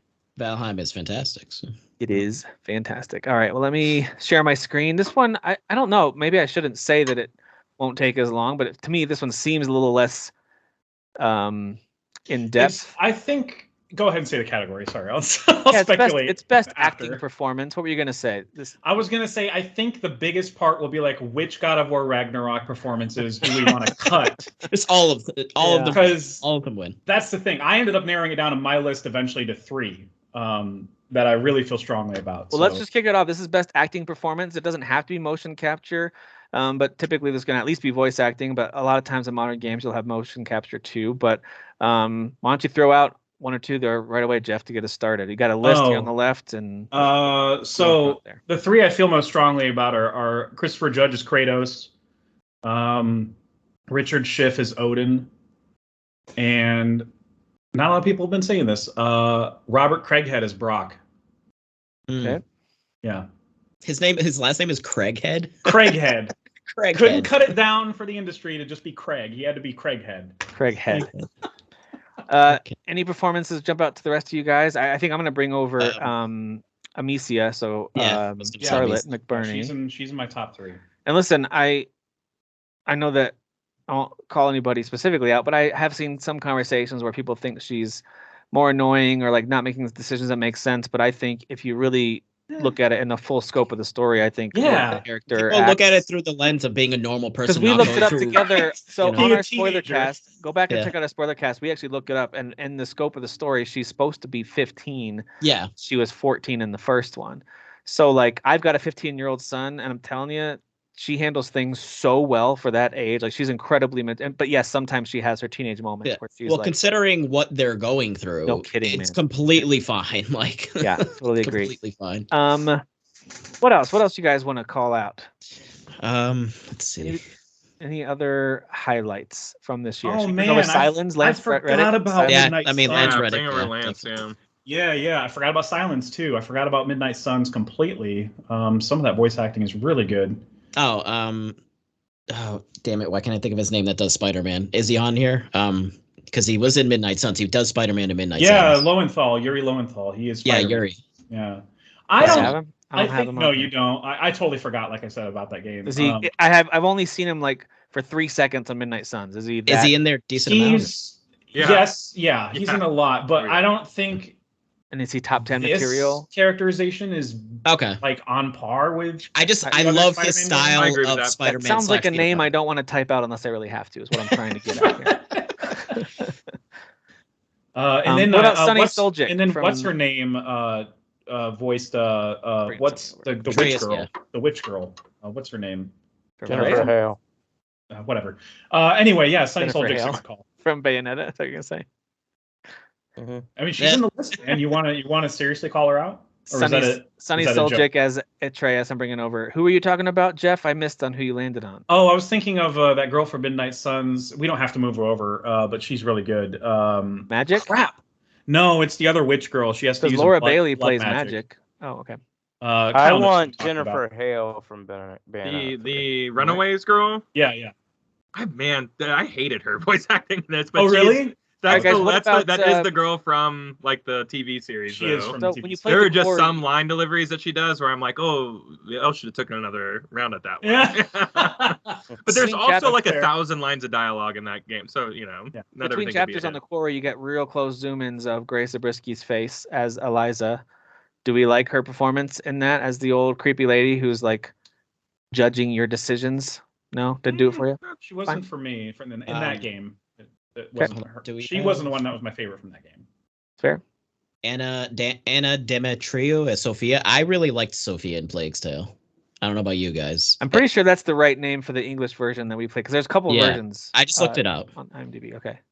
I thought I'll she move was her one over. of she was like one of my favorite like not main like Amicia and Hugo. So, a hot take here. I actually don't think Ashley Birch's Aloy is interesting at all, but I think her as Tiny Yeah. Tina is fantastic. She is in my top like 5, but as Tiny Tina. Yeah, Tiny Tina. Yeah, I absolutely hate her as Aloy. Yes, Y'all we already know. that. We know you do. I We know don't. you I do. just don't. I think she's forgettable. Like in that particular role. I feel like she's just kind of doing a gruffy version of her own voice, which is not. Yeah. But like, I don't know. There's not a Tiny lot Tina to is that. definitely a flex for her. Like it's like you're doing that's a her. voice. Like and I couldn't it's a tell it was voice her. so recognizable. Yeah. People who have never played Borderlands knows who it is. Same Like, as it's- Milana Vaintrub, who's the AT&T girl playing Lunda. Yeah, God of I War had no Ragnarok. idea that was her. Oh my god, that was the AT&T girl. That's the AT&T girl. Sounds Dude, played nothing what? like her. She's She cute. played Lunda, like the little dwarf girl. I'm gonna move her over just because it's an Yeah, incredible. she's- It's a great performance. She's Great a little cute. performance. She's kind of cute. Yeah. Just Kind throw of? that out All there. right, dude. Just kind of All right. cute. Yeah, She's just okay. um, Just kidding. Just a little bit. I think she's like one of the hottest women I've ever seen. I'm being facetious. Josh. I know Keaton, that. I'm just saying. Josh Keaton did a pretty good Robert Downey Jr. impression. I thought so. Robert But Downey Jr. impression. my but only it's problem not. with that performance that Yeah. I've heard so far is that it's like he's definitely channeling the existing representation of Tony He is. Stark, It's but a he does little it really well. too much, but yes, but it is. Yeah. It was very Robert Downey. It is really good, but yeah, not. I'm probably This- not like. Worth This bringing up really right is like just the Ragnarok top best performance of Ragnarok. I thought- Well, I Just mean, wait, honestly, bro. there's Just a wait, lot bro. of God of War performances we're leaving off that are Yeah, top there are. 10. Yeah. Yeah, like Heimdall, I think is one of the best ones too. I was Heimdall's actually going to say, great. so Scott Porter is actually, at least in his role in Friday Night Lights, he's kind of CW show cringy at times in that role. But then when you see him as Heimdall, I had no idea it was him. I looked him up. I was like, whoever's playing Heimdall is crushing it. He's so good at this. I was like, Yeah. that's Scott Yeah. Porter? He was so good at Quarterback who making got me, injured from Friday Night Lights? That guy? That's crazy. I didn't Yeah. know that. made me want to just beat the shit out of him. Like, Yeah. That's like the He was definition of asking perfect for it so performance. hard. Yeah. Hey, what about the main girl you see at the beginning of the quarry and ends up being a key character throughout? Oh, you know what? She's actually pretty good. thought I'll she give her was that. good. Yeah. I Pretty think good. my favorite performance Pretty. from that game was actually Ted Raimi. That was my Oh favorite. yeah. Oh yeah. The cop. Let's bring him over. Let's bring him over. Yeah, he's very creepy. Odin. Who plays Odin? Because that Richard was, Schiff. We already Yeah, moved Richard him Schiff. over. was fantastic. Yeah, Like, Richard Schiff is amazing. Yeah. Um, You want somebody to play a good part. You want somebody to deliver. You hire Oh, freaking crap. Emmy winner. The dude with the missing arm in Horizon. Katalo. Yeah, Katalo. Paulo, thank you. Jesus. Yeah, I've got Bashir him on Dalal. here. Where is he? He's in the ends. The shared. Yeah. Oh, there and- it is. Here he The is. shared. Yeah, dude. That dude's fantastic. Katalo's great. Oh, speaking of Horizon, what about Angela Bassett She is great. as Regala? Yeah. Hmm. Do you think it was a little much, or do you think it was a really good performance? Like, what do you think? We didn't get a lot of her, but I mean, we got enough. She just but, kind of like roared, but I still thought she did a good job. I thought she did too. I was like, oh, they actually got Angela Bassett for this? Holy shit. Okay. I'm Wait, trying to that's think. Angela. That's Angela Bassett. Yeah. I didn't know that either. Yeah. What? Yeah, dude. Wow. Big year for her. Sindri is amazing. So I was actually going to bring this up. I'm not going to spoil the game, but Sindri Dude. Yeah. is very much for like what 2/3 of that game. He is the Sindri that you knew and loved from Yep, 2018. yep. He's kind of the same, and he's kind of like Atreus's buddy, right? They go on these little misadventures together, sort of. So Wow, that's dude. kind of who he is. But then the last third of the game, he goes through some things, and the way that actor portrays him, especially the very final scene, that kind of like there's a mini credits, but then there's a scene before the real credits. That scene, a very brief, Mhm. glimpse of him, I was like, dang, man, Wow. Yeah. this guy crushed it. I remember when I told you guys that there's a side character that has my favorite arc in the game. It's Sindri. Okay. Yeah. Well, that makes sense. Yeah. Is there any arc? Seriously. Is there it's anyone in incredible. Neon White that sticks out? Because I haven't played enough, but Yeah, Violet. voice just- acting is really solid. Probably Oh, Violet. really? Violet? I liked White the most because it was Spike from Cowboy Bebop, so he did a great job. Yeah. Yeah, where is Spike he? Spiegel. Steve Blum. There he is. Yeah. Steve Blum. You're just gonna laugh at everybody's name. It's just some people have odd names, man. Yeah. All right. Anybody You else? feel that you feel want us strongly about to- Violet though, Tim? Or- Not super strongly. I thought she Oh. was good. Same. I mean, I'd put her in the same level of people like Varl from Horizon, where like they're an Yeah. interesting side character to talk to. Yeah. But I Ryan I thought Hurst Arno. I thought as Arno Thor from was good. Plague Tale was really good too. Arno's great. Yeah, he is. What did you say, Derek? Ryan Hurst from God of War. Oh, Thor. Yeah. Or, yeah. This is gonna might Oh. sound like another hot take. I Sorry, that's what I meant. didn't Perfect. think he was that much of a standout for what I was expecting, but it didn't. I wasn't Oh, interesting. disappointed. I just didn't Yeah, think he he was was- a standout. I I thought thought He was Richard, doing a Josh Brolin. Richard Yeah. Schiff came in and like blew my socks off, Yeah. and no Ryan kidding. Hurst know. just kind of delivered steadily what I expect. I don't know. It was good. He grabbed my attention with every word. Like there was Yeah. something about the way he just I don't know. Obviously, again, it's He's all a good subjective, he's a so- good actor though, man. Like I love Yeah. him. He's great. I want to throw in. I know this isn't everybody's cup of tea because of the type of humor it is, but Justin Roiland is Kenny. That's why I put him on here. I thought he was funny. Yeah. He's great. Yeah. I thought it was hilarious, and Let's I just know bring it's it more over. Rick and Morty and whatever, but Whatever, I love dude. it. I love it. He's just doing Morty's voice, but I don't That's care. I fine. don't care. Yeah, that's fine. And- Josh Duhamel in Callisto Protocol. Yeah. I mean, there's nothing does spectacular about what's going He's on. good, but He's it's not like he's not better than anybody from God of War, even the people who have not Yeah. been brought over yet. What about He's never been to me that great of an actor. He's not He's a terrible. or B-list anything. actor. Yeah, So- he's not great. General Shepard is a huge character in the original Call of Duty Modern Warfare trilogy. Is he a big character here? Because Glenn Morshower is the kind of actor, if you look him up, he's the guy like, oh, they always cast him as a politician or a Yeah. military Mhm. guy. Nice He guy did too. good, but I met he's him not at a in it film that festival. much. I think Okay. Price is the best voice actor in all of Call of Duty. Like this last one. This guy, Barry Sloan. Sloan. Yeah, yeah. Oh, But we don't okay. have to bring him over. That's just my opinion. I think Price does the most work in that. I'm okay either way. I'm a sucker for Ghost, but it doesn't matter to me either way. Ghost isn't. I don't remember Ghost talking ever. Isn't him being kind of silent his thing? He talks for Ghost. sure. It's He just talks you during that can't see episode, him. like when You you're can't going see him through talk. that one level where you're trying to survive or whatever. But like, I just don't remember him talking very often. Yeah, it's- All right. One last one I had was Guybrush Threepwood. It was Dominic Armato. Return to Monkey Island. He is great. He's outstanding in that role. And it's funny too because at least at the beginning, I don't know if it continues, but he's telling the story to his kid, and it's just Mhm. funny the way the kid interrupts and the way he responds, and like very much believable, like dad trying to tell a kid a story. Right. I just thought it was very funny. Yeah. All right. Let me. Anything from Elden Ring or? So I looked at that. I do think there's some really high quality actors and even like Yeah. voices and performances that they put in. They're just that's not a standout experience that's not of what that the game game. is. Yeah. So I Okay. wouldn't be able to fight for anything. Like I really liked the actress who played Ronnie. She does an awesome job, but it's like I don't know. It's hard to put them on a list like this. You know who was actually good? We don't have to move him over or nothing, but he's not on the list.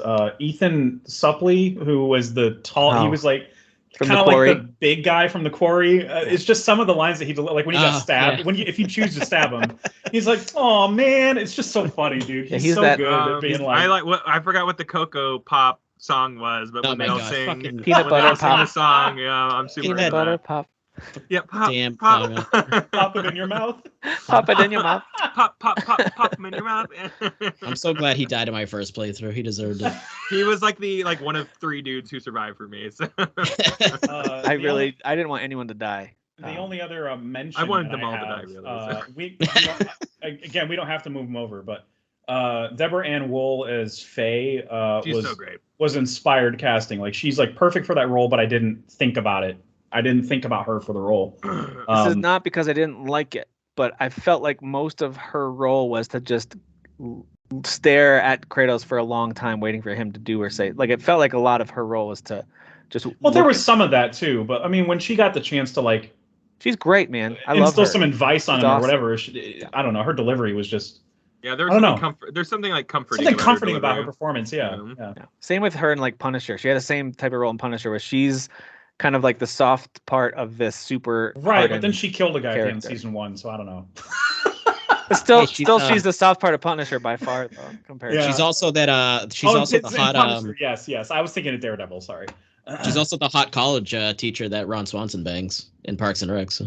No, you're thinking of No, Danielle you're thinking of how you were saying. Oh, I thought we were talking. Oh no, you said Faye. Did you say Faye or Yeah, Freya? I said Faye. Yeah. Oh, Faye okay, is sorry. Wife, Freya. All right. Well, Freya is the Freya hot teacher. is the teacher. Yes. I forgot that she was True. the feminist teacher, right? Is that what Yeah, it was? yeah, yeah. Feminism? And, forgot and that too. Chris, Yeah. Chris Traeger is Good- trying good to hit on memory. her, but Ron Swanson Yes, just delivers yes. like one line and, Yeah. and nails He's it. like, oh, after dinner omelets or something. She's Yeah. like, how about we go back to my place? And he just says yes. Yes. Opposite of Kratos. No. Whereas Chris is trying so hard. Oh, man. He really is. All right, guys, you got- Harley in Gotham Knights is great too. Just wanted to give a shout out for that. she did a good job. Yeah. Yep. And the kid who That was played like the Chris only played, standout for me in that game. Yeah, same. All right. So there's about 20 or so that we'll whittle down here. Yeah. To me, I've got some that are obvious, and it's not just because of the Game Awards, but I do think that Christopher Judge as Kratos, I think Sonny Suljic as Atreus is in the top 10. So I'm gonna go ahead and move him over. Sorry if you guys don't agree. Yeah. He's not He in might not mine, be but that's okay though. He might not be at the top, but I just think his portrayal was so good. Oh yeah, he's great. I also Charlotte. think Still, like, Charlotte. Yes. Charlotte, yep. as a I think Jennifer Hale should be I moved didn't over. play it I enough. think the fact that she absolutely Yeah. doesn't matter. She No. nailed- she I think her nailed- voice acting is absolutely fantastic. In the All right, one and man. a half, 2 hours that I've played, I think she's absolutely fantastic. Yeah, she's great. I say Um, we also put her at the Ash- top just because of the whole drama around it all. Yeah. Right. You know, I Yes. I think Yes. she's better than the original. How about that? How about that? How about It's that? almost like she's Sounds- a professional and has been doing it forever. She's like $5,000 worth. of And acting I really wanted Scott Porter to come over. from I Heimdall. Oh, thought nice. he- Heimdall. Played the Yeah, I'm Yeah. okay with that. I'm villain okay with that. type More than character. okay with that. Absolutely, I love Well, I'm that. gonna also throw in Richard Schiff as Odin. Yes. Sure. Yeah. I mean, I didn't expect it. I really thought it would be Christopher Judge and Ryan Hurst back and forth that Me whole too. game. When he showed up in the But first when scene, Odin first shows holy up, I was crap, like, "Oh, dude. cool!" I recognize this guy, but I forgot his name. So I looked him up. I was like, "Of course, Yeah. Richard Schiff. This guy's amazing, and everything I've Yeah. seen him in." And every time he's on screen, and Yep. slight spoilers here, there's plenty of time where you are a character who is with Odin a lot. You get a lot of conversation with him. Yeah. I was like, "This guy is delivering, man! Like this Yep. is so good." And he, there was a he wasn't a point, cackling evil villain. He was a very No, convincing, he's conniving, manipulative. manipulative guy. he is a Yes. top tier gaslighter. It was even to the point. It I was even to actually the am point taking where, a class to learn how to gaslight. Oh, okay. From Why Odin? am I not Is it from surprised? Odin? Is Why it am I from not Odin? Richard Yeah, Schiff's it's master Odin's- class on gaslighting. But what's so Odin's funny about master him? class Do you on need gaslight. more help, or aren't you good where you're? I'm very good at it. My Very good at it. favorite aspect of Odin is like there's a part where the character that he's talking to and telling his plan to is like, oh, okay, I'll go do that. And then you go to talk to Heimdall, and he's like, "Oh, you're not even sure why you're here anymore." And as a gamer, as like a guy playing the game, I was like, "Yeah, Odin's making some good points. Like I'm kind of on his side a little bit." Yeah. My favorite Odin line from the entire game, and this is not a spoiler, and he goes, "I can repeat it to you, but I can't understand it for you." Oh my that's a gosh, great that was line. Yeah, I was like, oh. And the Yeah. fact that Punch. who he says it to is like an extra dagger to the heart. Yes. Basically. Yeah, It's, yeah. It's just a Dude, it's a Kyle, big I'm so glad slam. you remember that. That Yeah. line was so good. That's a That line's good line. amazing. I about want Tiny Lance Tina? Reddick to come over. Yes. Wait, Lance Reddick as Silence? I'm here Yeah, for man. Lance Reddick. Yeah, Tiny Tina, Tiny Tina for Ashley sure. Birch, I really want over. Yes. yeah, same here. I'll go to bat for her.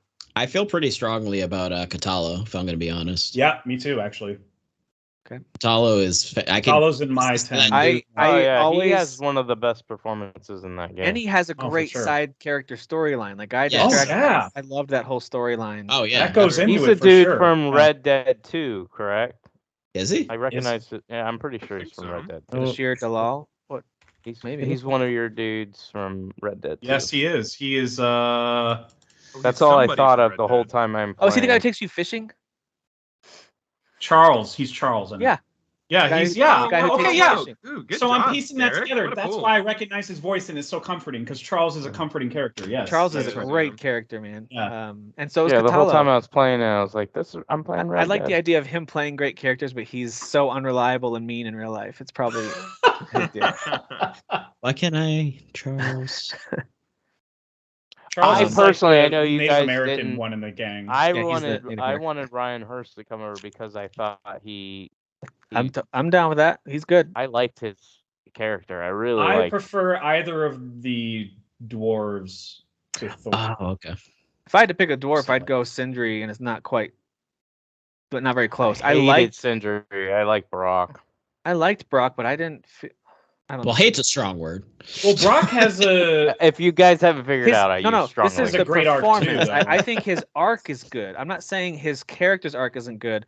I just found his performance to be like, yeah, it's fine. It's very blunt. It's kind of his he does what he's asked to do as that character, but I didn't find it all that compelling or I interesting. mean, I'm with Jeff. Like literally, like we're trying to pull other people in this list. This really should just be a top 10 God of War list. Yeah, I mean, Because we're nitpicking like reasons why we wouldn't pull somebody over when we know all of the God of War actors should be in. I mean, the top. I bring over Arno and Sophia before the rest of them that are on here, honestly. But Yeah, people And I need to prefer start, Justin Roiland. yelling out some darlings because this list is getting big over here. Do y'all have like, is anybody like dying to have something over that I can't live without? no, everything that's over here is the stuff I've that I would said- highlight first. Okay. Yeah, I've said who I want. Yeah, we've got a spot for another one though, and I'm not against. I think Ryan Hurst is deserving. He really does a good job. Yeah, and Dan that's it. Dan was saying some really, I totally agree with how he described it. Like And my his favorite line of words the were really my captivating. favorite line of the game is when Thor called me a bitch because I missed. I was Good. fight. It's the very first fight, and I missed. I grabbed the tree thing and went to swinging at him, and I missed, and he went bitch, and he hit me. And Dude, Yeah, that's fun. it was just the funniest line on the planet I to me. love just the casual like profanity drop in the middle of a Yes, conversation or a yes. fight with any of these Yeah. characters. Like just dropping the F word or like you said, Yeah. like it just so unexpected. It's like, wow, okay. He's, That's what we're he's doing. having a really good time in the bar fight scene too. Yes. Yes. Oh, Like, yes. yeah, it's a yeah, real that's standout great. lines Oh, of dialogue man. and just his inflection because he's I love drunk that and like scene. having a good That time. You sequence know, is amazing. Oh, That's man. why. Yeah. That's also why I like Thor because like he's going through his like actual real life person like Yeah, up and downs, right? And the stuff with the daughter and like I'm liking he's him just more than trying- now that you're reminding me of these things. I'm like, Yeah. oh yeah, I did like him a lot in Yeah, that role. Yeah. and he Really did good. have an arc too. Like Kratos, he did. you Yeah. know, has a conversation with him at one point, and But it's not best yeah. character arc. It's best voice. I know, but performance or it's acting. Yeah, how yeah. the actor handles the arc Portrays, that's presented to him. yeah. Like he's correct. portraying he those. handled it with the depth that he needed to. I Like- think. I would say that Arnaud has a more interesting character arc than some of the people on here, but that doesn't mean he's the best performance. He's in the top Sure. 10. Sure. So and that's why I'm saying I'm trying to separate like was the story they told Well, because we already did story. I'm just thinking of like their performance as that character. But you're Yeah. right that you still have to consider like what they were tasked with doing. I think he's definitely delivering what Thor is basically just like Odin's bitch, right? He's just like, well, you're my main dude who's super powerful, my He's main like, I god. think you kill. Is pretty He's much. his weapon. Yeah. Yeah. Yeah. Exactly. And He I literally think you says that. kill. That's the exact and line. the ups and downs of him dealing with Odin, and then like the stuff with the daughter, and then you're getting information about kind of behind the scenes the family dynamic of like what. By the they- way, like And Thor's you, arc is you- amazing. You too, mentioned though. the Speaking of that, you yes. mentioned the Thor family. They didn't even skimp on like good voice actors for his daughter or his wife. Right. Sif, right? They were great too. What the hell? did. Like Was this it- game was is it- ridiculous. yeah, I liked Thrud too. Like she was yeah, great. she was awesome. Well, that's why I outstanding. said, like, to me, this game, and I think I said it when we talked about the game, the way it's acted and plays, like even the script, the writing, all of it, I felt like it was the closest thing to a action movie that I'm getting to control that I've Right. ever experienced. agree with That's how high level quality it is for me. Definitely. Yeah. I That's agree why with when that people are completely. like, God of War shouldn't win because it's the same thing. Like, don't get me wrong, I wanted Elden Ring to win Game of the Year, but it's not the same thing, man. They took everything to the next level, like a level I didn't It's even know the bar existed. now. Like Yeah. when you're talking about games like Uncharted and Last of Us, like that, these kind of on rails, story based, character pieces, if you will. Like, this is the bar now. Now everyone's gonna be trying to hit that God of War bar, and Yep. people will realize that. I think there's just people had a lot of blinders on this year, and I think that Yep. give it some time. Well, and people just will also want come to say the to. opposite, right? It's cool, quote unquote, to say the opposite thing, even though something's very popular and for obvious Don't get me reasons. wrong. There's some people that like you guys usually see my opinions are the opposite, but I don't do that just to be the opposite. Like there are people that actually feel that way, but I think Sure. I agree with Kyle. There are just blinders too. Like some people are just fanboys, so they're not going to acknowledge God of War as an amazing game. I'm just saying for this this category, man, they absolutely nailed everything. Every character was good. There wasn't one Yeah. character I was like, this was poorly written or badly acted or none of it. None of Yeah, it. Yeah, even, it's not like even the guy even who the- jumps off the boat in that one scene that potentially you have an option of going to Oh interact with man, later. yeah, for Vanaheim, Even that guy's awesome. Like everyone in that game Yeah, is great awesome. moment. right? I'm like, I actually when- felt something there. Actually, Yeah. when I said aloud when he did that, because I was kind of under the influence, I was like, "Okay, who are you?" When he did that, Well, Dude, it reminded me of the was Obi-Wan like, show when Vanaheim that jumped, when and I that was like, Wade all right, guy. Remember who- Wade from Obi-Wan when Wade, is it Wade? Wade dies and they're like, Wade died. I forget if it was Wade or whatever his name was, but it's in the Suicide Obi-Wan Squad show. did that. Suicide Squad did the Cliff died or whatever his name was, and like Harley was like, "Who the Who? hell is that?" He No, was with us. no, this that whole was done time? as a joke. Oh, the Obi-Wan show did it seriously. They're all sad about a pilot died, and we were all like, "Who's that?" Who? So I yeah. forget the guy's name. It wasn't Wade. I don't even know who that is. Anyway. I don't remember. Let's get back to this. Is it safe to say that Christopher Judge as Kratos was the best performance this year? Does anyone feel like someone else? For me, it was yeah, that's I mean, I think it's Definitely. Roiland, right? It was obviously Roiland. What do you think, Derek? Yeah, I'm fine with that. I'm just Yeah. gonna put him up there because I think he was the I best. mean, he just says Yes. boy and no. Dude, he has such a range. yeah, He that's says- all he says. You're Dude, right. when he says the line, "Actions have consequences, and it is not punishment to be reminded of them," I was like, "Oh, I guess I needed to hear that right now in my life." Yeah. I did not expect that to floor Yeah. me the way it did. Like, No, the best line, and just mild spoilers, but not story really. But the best line I thought was when he is apologizing to Atreus after a Yes. bunch of stuff, and he says, yes, "It was I That's who what I was wasn't talking ready," about. and I was like, "Okay." And then his Yeah. son, and then his, Because he and even then- says, he said, "I'm sorry." Basically, I'm sorry for saying you weren't ready. That was the whole theme of 2018, where it's like, "You're not ready. Yeah. You're not ready. You're not." Well, ready." then he And this one's has, like, has I an even wasn't bigger ready. revelation So in, good. in the big battle at the end, where he's like, "Open your heart" and stuff. And I'm like, "Damn, Yes. this game." Yeah. He is selling But the his- hell out of this. His I love. delivery of it is what makes it work. Like if any other absolutely. just whoever voice actor had said it, it might not have landed. On Like, the paper, writing it's was actually good. kind of corny, but yeah, he makes it work. Well, to throw it at Atreus then also in that moment, and that's what I was trying to tell you guys. What I was trying to like not be specific was that moment that you're talking about, Tim.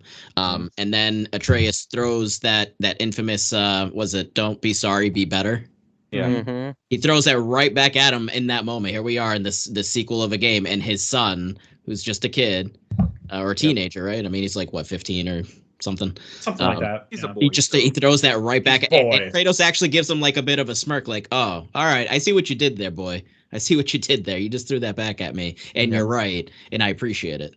Yeah, that's why Like I've got. that I actually legit teared up. Not even like just kind of a tear. Oh my god. I have my whole. Oh, here we go. Oh, Derek, I cried moisture 10 moisture times. from people's eyes. Moisture from people. Derek can't handle. He's got to go. So that's why I do have Sonny Soljic as Atreus in my top three, right behind Charlotte McBurney Listen, personally. But You gotta give Sonny props because we all know I hate teenagers, and he did not annoy me. Sure, there's some parts where I was like, shut up. But like had a for lot the of- most but part, the question is, was it because he was doing a poor job, or was it because that's a teenager and he did a really good job at playing the role he was Right. supposed to play? I I think he played did it an good. excellent job playing. Yeah, he that did role. a He good did an job. excellent job, yes. And there was a lot of growth there. Now, And is it better than Richard Schiff or some of these others? I'm not saying it is. I No, personally I liked it. prefer like if I was the pick two on my own, Yeah. it would be Odin and Heimdall are my next two favorite performances, but I still think Atreus did good. Well, how old is that? How old is that actual kid, Sonny? How old is the actor? Now, I mean, he's Oh, got I to be don't like know. 17 something. Okay. So I mean, yeah, he's almost 18, but like going back and then also thinking about the first game, I mean, him being however old he was. Yeah, he that- is literally 17. he's obviously incredibly talented for someone his age, and Yep. and sells a character that, you know, in the first one obviously he was even more whiny because he was even younger, so he was more childish, and then there is a huge growth going Yeah. into this game and then progressing through this game and everything that happens to him within this game. Like, I think he definitely sells that character, and you feel like he is a different person in the end versus the beginning. The way I do feel like Richard Schiff's probably in our top group. I don't know exactly where, but I feel like everyone loved him as Odin, right? Mhm, Yeah, definitely. yeah. Okay.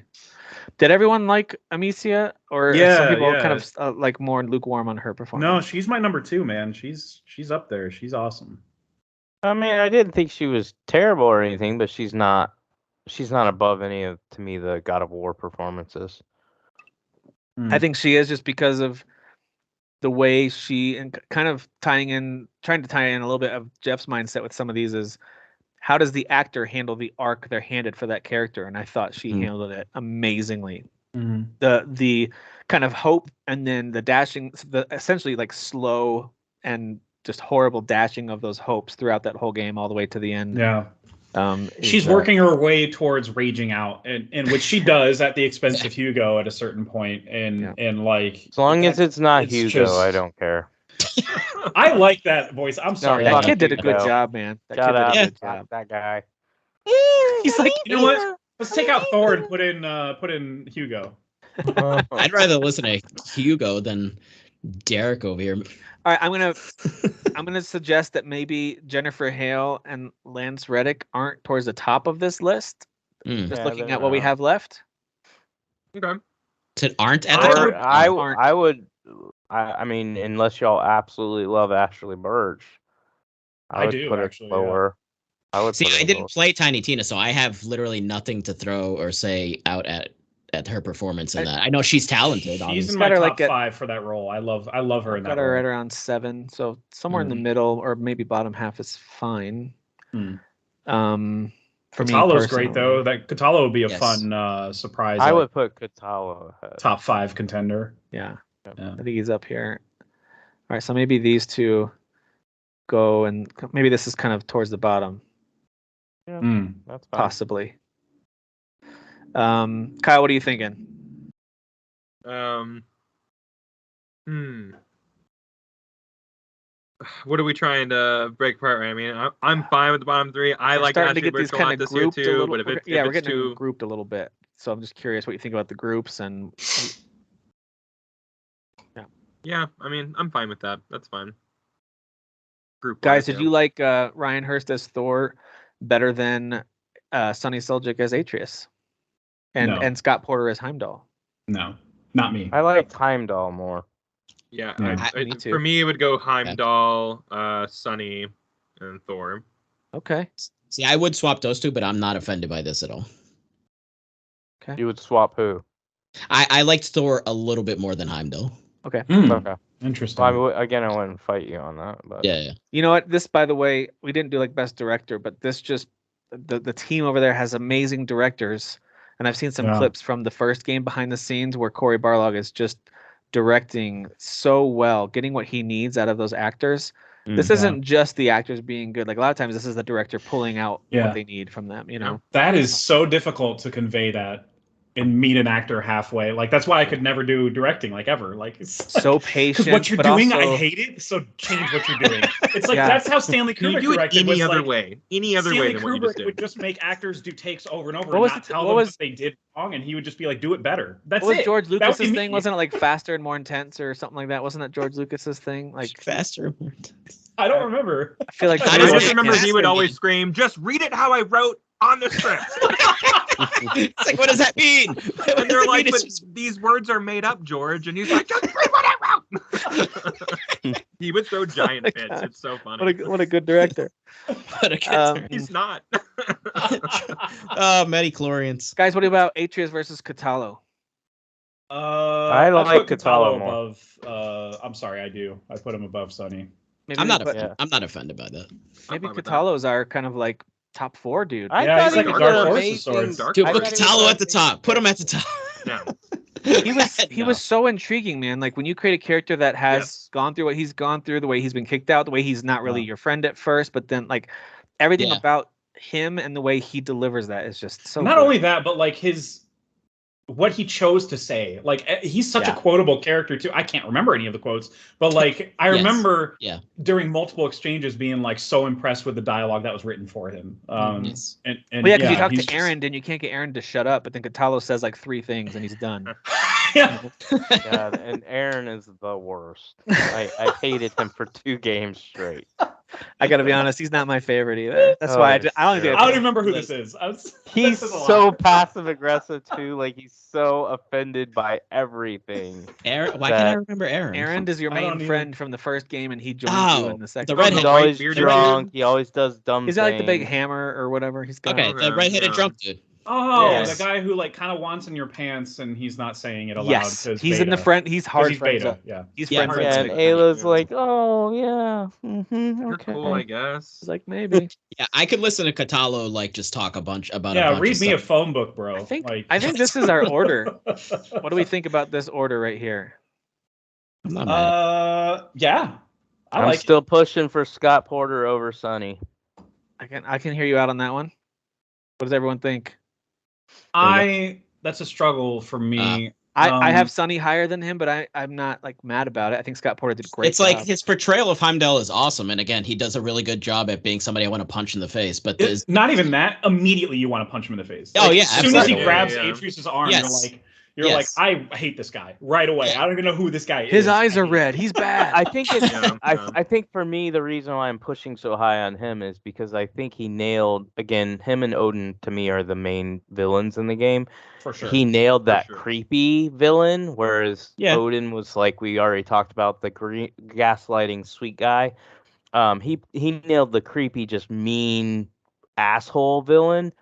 But when you consider who Scott Porter is, like his acting career, like how Dude, Scott Porter was in the how did you campaign do that? storyline of Madden 2021, I think. Like like What? how did you Look up pull this that off? What a I'm not so pull. familiar, but he's done a bunch of video game voices, Okay, and yeah, one of them was the I Madden do recognize him, but not as a good actor. I've No. definitely seen him in other stuff. okay, yeah, he does look familiar. What but was yeah. that? That's what I'm saying. Derek, what was his that big Madden role storyline was- they used to have? It was like they had a name for the storyline they would do in Madden. You know what I I'm can't talking about? remember. talking Career about. mode? I don't know. Yeah. Like, But it was um, but it was a story where they would have cutscenes and stuff, and you're like Yeah. this Yeah. up and coming quarterback, and he played that crap. character.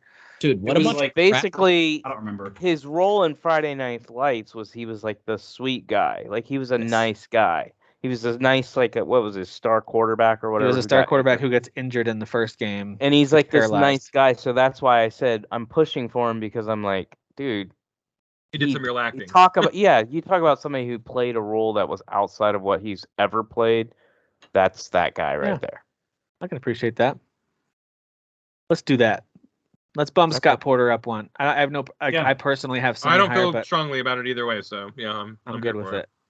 This is mostly a Ragnarok list, but with a couple shout outs to Horizon Yeah. and Plague Tale and Bayonetta And 3 look, and we- Tank. I It's just better, wanted everybody. I Lance- don't know what to tell you. Yeah, I like just Ragnarok wanted kinda Lance killed it. Reddick on there because he has some of the best lines that he just completely Yeah. destroys Aloy. He does, He man. does. It's I so funny. love Yeah. it. He shows Hey, up at she the gets- right time where I like love the way Aloy he is talks like to her. is like down in the dirt and he shows up and goes, "Look how pathetic you are," and stuff like that. It's so funny.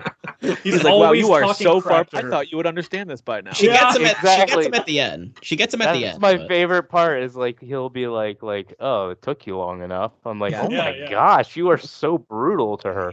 He's mean, but all right. Here's our top 10 for you listening. We got Jennifer Hale as Bayonetta at 10, Lance Reddick as Silence from Horizon 9, Ashley Birch as Tiny Tina at 8, Ryan Hurst as Thor at 7, Sunny Soljic as Atreus at 6, Scott Porter as Heimdall at 5, Noshir Dalal as Katalo at 4, Charlotte McBurney as Amicia at 3, Richard Schiff as Odin at 2, and Christopher Judge as Kratos at number 1. It's a good list. It's a good list. Good list. Good job, Christopher Judge. You did Well great. done, everybody. And well done, Yes. all you actors who will clearly watch this. All right. I know. All of them. Let's It would be just, funny if one of them like messaged like, thanks for the award, guys. for I would print out something and send it to him. the sake of time, It'll be Chris Judge and it'll be 7 minutes long. for the sake of time, just throw out any TV shows that you We'll watched talk this about year without going too in depth on them. But I do want to just hear real quick and just kind of as a break before we He's close basically things out with our saying, last Jeff, list. shut the fuck up. Be short. I was Be talking short. about you. Shut up. Anyway, Shut up. You're the I one don't even talking watch right now. TV shows. I don't even watch. but yeah, what are some of your favorites? I'll throw out a few that I loved this year, and it was actually thanks to Jeff throwing this to us. I watched The Bear, and that's my favorite TV show I watched Yes, this that year. show's awesome. And I don't even need season 2, but they're making one. That's great. But I don't even need one. Like I'm like that was great. As if it were a limited series that ended, that would have just been wonderful. But looking forward to more. There's a bunch of others, but that was one that kind of stood out to me. Anybody else have a show that they really enjoy this year they want to? Yeah, The Rehearsal is my favorite show of the year with Nathan. You guys talked about this one, yeah. Fielder. It's out of this world. Because it kind of breaks my brain when I think about it, even like a little bit. Like it's like, okay, so what part of it was real? Like what? It hurts. It hurts to think about. Yeah. It's like the next level of Andy Kaufman type of trolling. I remember you talking about where he's basically like training people to. Yep. For certain encounters in their life. Yeah, Dan included it in the thumbnail. It was a really funny picture of him standing there with the laptop. Yeah, there's one. It turned into a meme of him with a laptop walking around a Raising Cane's. Oh, okay. That he designed himself to monitor how somebody was behaving in a Raising Cane's. It's so ridiculous, dude. You'll laugh and also cringe so hard. That's a Hulu show. It's a HBO. Actually. HBO. It's absolutely fantastic. So that means it's going to get canceled. So Yeah, because he's literally building houses. HBO's going through some things for reenactments. So I mean, they're going to cancel. Yeah, he's recreating people's houses like for sets and stuff. Stupid. Yeah, they're going through some stuff right now. Kyle, what's something that you like? Another one that I guess Jeff and I can really agree on is Severance. That's my God, yes. Yeah, what an outstanding show that was. That's on Apple. Very weird. Super good. Great cast. With Adam Ben Stiller created and directed, I think, most of it or wrote most of it or something. But he's like the creator of the show. It's his baby. I had no idea he had something like this inside of him. He's talented, like in a funny kind of way, but like this is like smart and weird, and I had no idea he was capable of anything like this. Yeah, and one of the Culkin boys is in this too, right? I don't think so. I don't think so. I thought one of the. No, that's Succession. Severance is Succession. Okay. Severance is a sci-fi show where like Adam Scott plays somebody. Okay. Now I can picture what you're talking about. Yeah. So he basically wasn't Succession also like a big successful one that people loved this year too. Yeah. Well, no, it didn't come out last year. Okay. They didn't have a new season last year, but yeah, it's a great show. Severance. The concept is like you're a different person than who you are outside of work. Basically, like your memories at work are at work, and then as soon as you leave the building, those memories disappear, and you're a different person outside of work entirely. Nice. Yeah, so it's like it's a brain breaking premise for sure. It's great. Derek or Dan, any shows you enjoyed this year you want to highlight? I actually wrote down 12, but I'm just gonna read off 5 real quick. Yeah. Peacemaker, The Terminal List, The Boys Season 3, House of the Dragon, and Peaky Blinders is my favorite. Hey, Peaky Blinders. Yes. How you doing, governor? Do they drink any bottled waters? Oh no! What did you do? Peaky Blinder, yeah. Get a bottle of water. Do something. What did you do? What year does that take place in? Do they have any bottles? What do they drink water of?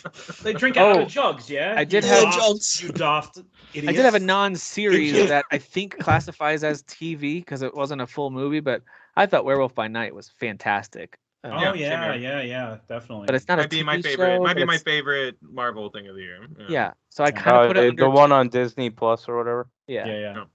I thought it was really cool. The only other thing I wanted to mention that I don't think anybody has seen or mentioned is anywhere is the After Party on Apple, and this is like a murder mystery type thing where like every episode is like its own genre of show or movie, and it follows a detective that's going around and interviewing people, and every time it's a different person that's interviewed. They have a different genre that they're exploring. Like one is a musical episode that Ben Schwartz is telling, and then another's like a cartoon episode. It's just a great comedy cast of like improv players, and I can't wait for season 2. It's so good. Dan, anything that jumps out to you? Yeah, so I was gonna mention Boys season 3, just like Derek mentioned. Yeah. Just the cliffhanger of season 2, and I was like, how are they gonna top like everything that happened here? Like, holy crap! And then I forget if it was the first or second episode. The small person, the shrunk person. Yeah, that scene. That's the Thanos episode or scene. Yeah. Oh boy. But it also that season generated some of the best gifs from Homelander. Oh like when God. he realizes everyone loves him and stuff like that. Yeah. That one's the best.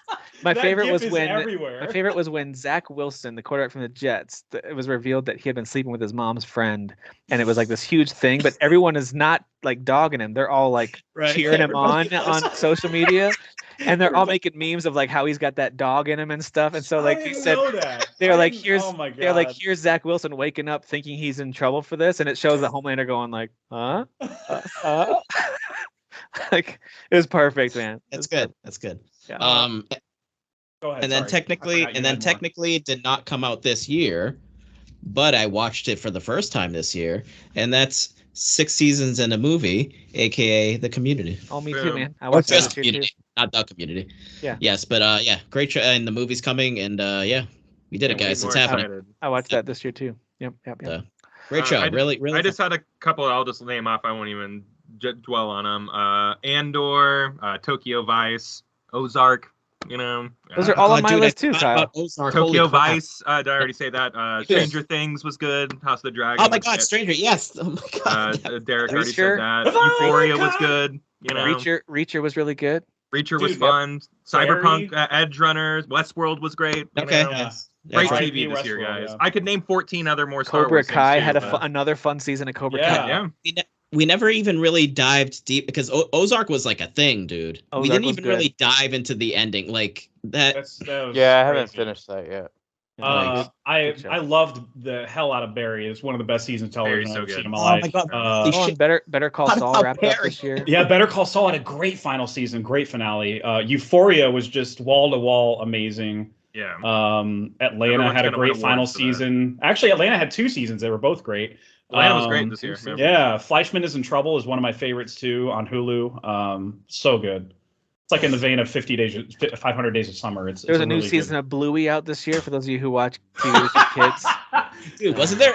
They made a movie recently with like all of the main dudes, right? I will say Didn't they this: make a movie? Bluey is the only truly little kids TV show. It's not the only one, but it's one of the few, alongside stuff like Phineas and Ferb, that I'm like, this is actually really well written and it's really funny. Like Phineas and Ferb is also quite funny, Phineas and Ferb is awesome. and it actually is really fun. And So Bluey Bluey's is all- another one. It's definitely for kids. It's very like 12-minute episodes. It's meant for like PBS kids type audience. But when you watch it, listen to it, it's like this is very clever, and it's all New Zealand. So it's very kind of, I don't know, it's very funny. I just want to throw out there though, even though I don't have a kid, I don't in the earlier seasons. You know what I don't appreciate, Tim? I don't appreciate this notion of allowing kids to just control the situation. They do a lot of that in that show, and I think that's kind of bad to teach kids that they What are you just talking about? in Bluey.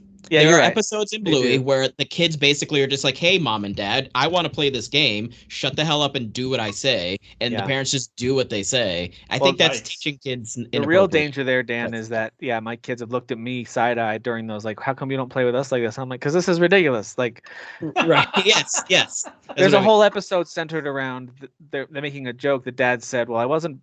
Someone says I wasn't born yesterday, and the dad says, "Well, I was," and then he acts like he doesn't know anything the whole episode because he was born Mhm. yesterday, and it's very silly, but man, it's very funny. I was But like, I I don't heard have. that they changed I that was like- later on in the seasons, I right? was like, guys, dad doesn't have time to play with you like this. Like this dad goes all in. I don't have that kind of time. Yeah. Oh, Um, and for all the gamers, go watch Cyberpunk Edge Runners and watch Players on Paramount Plus because Players is outstanding. Yeah, it's genius layered mockumentary series like esports docu series Players. that's Okay.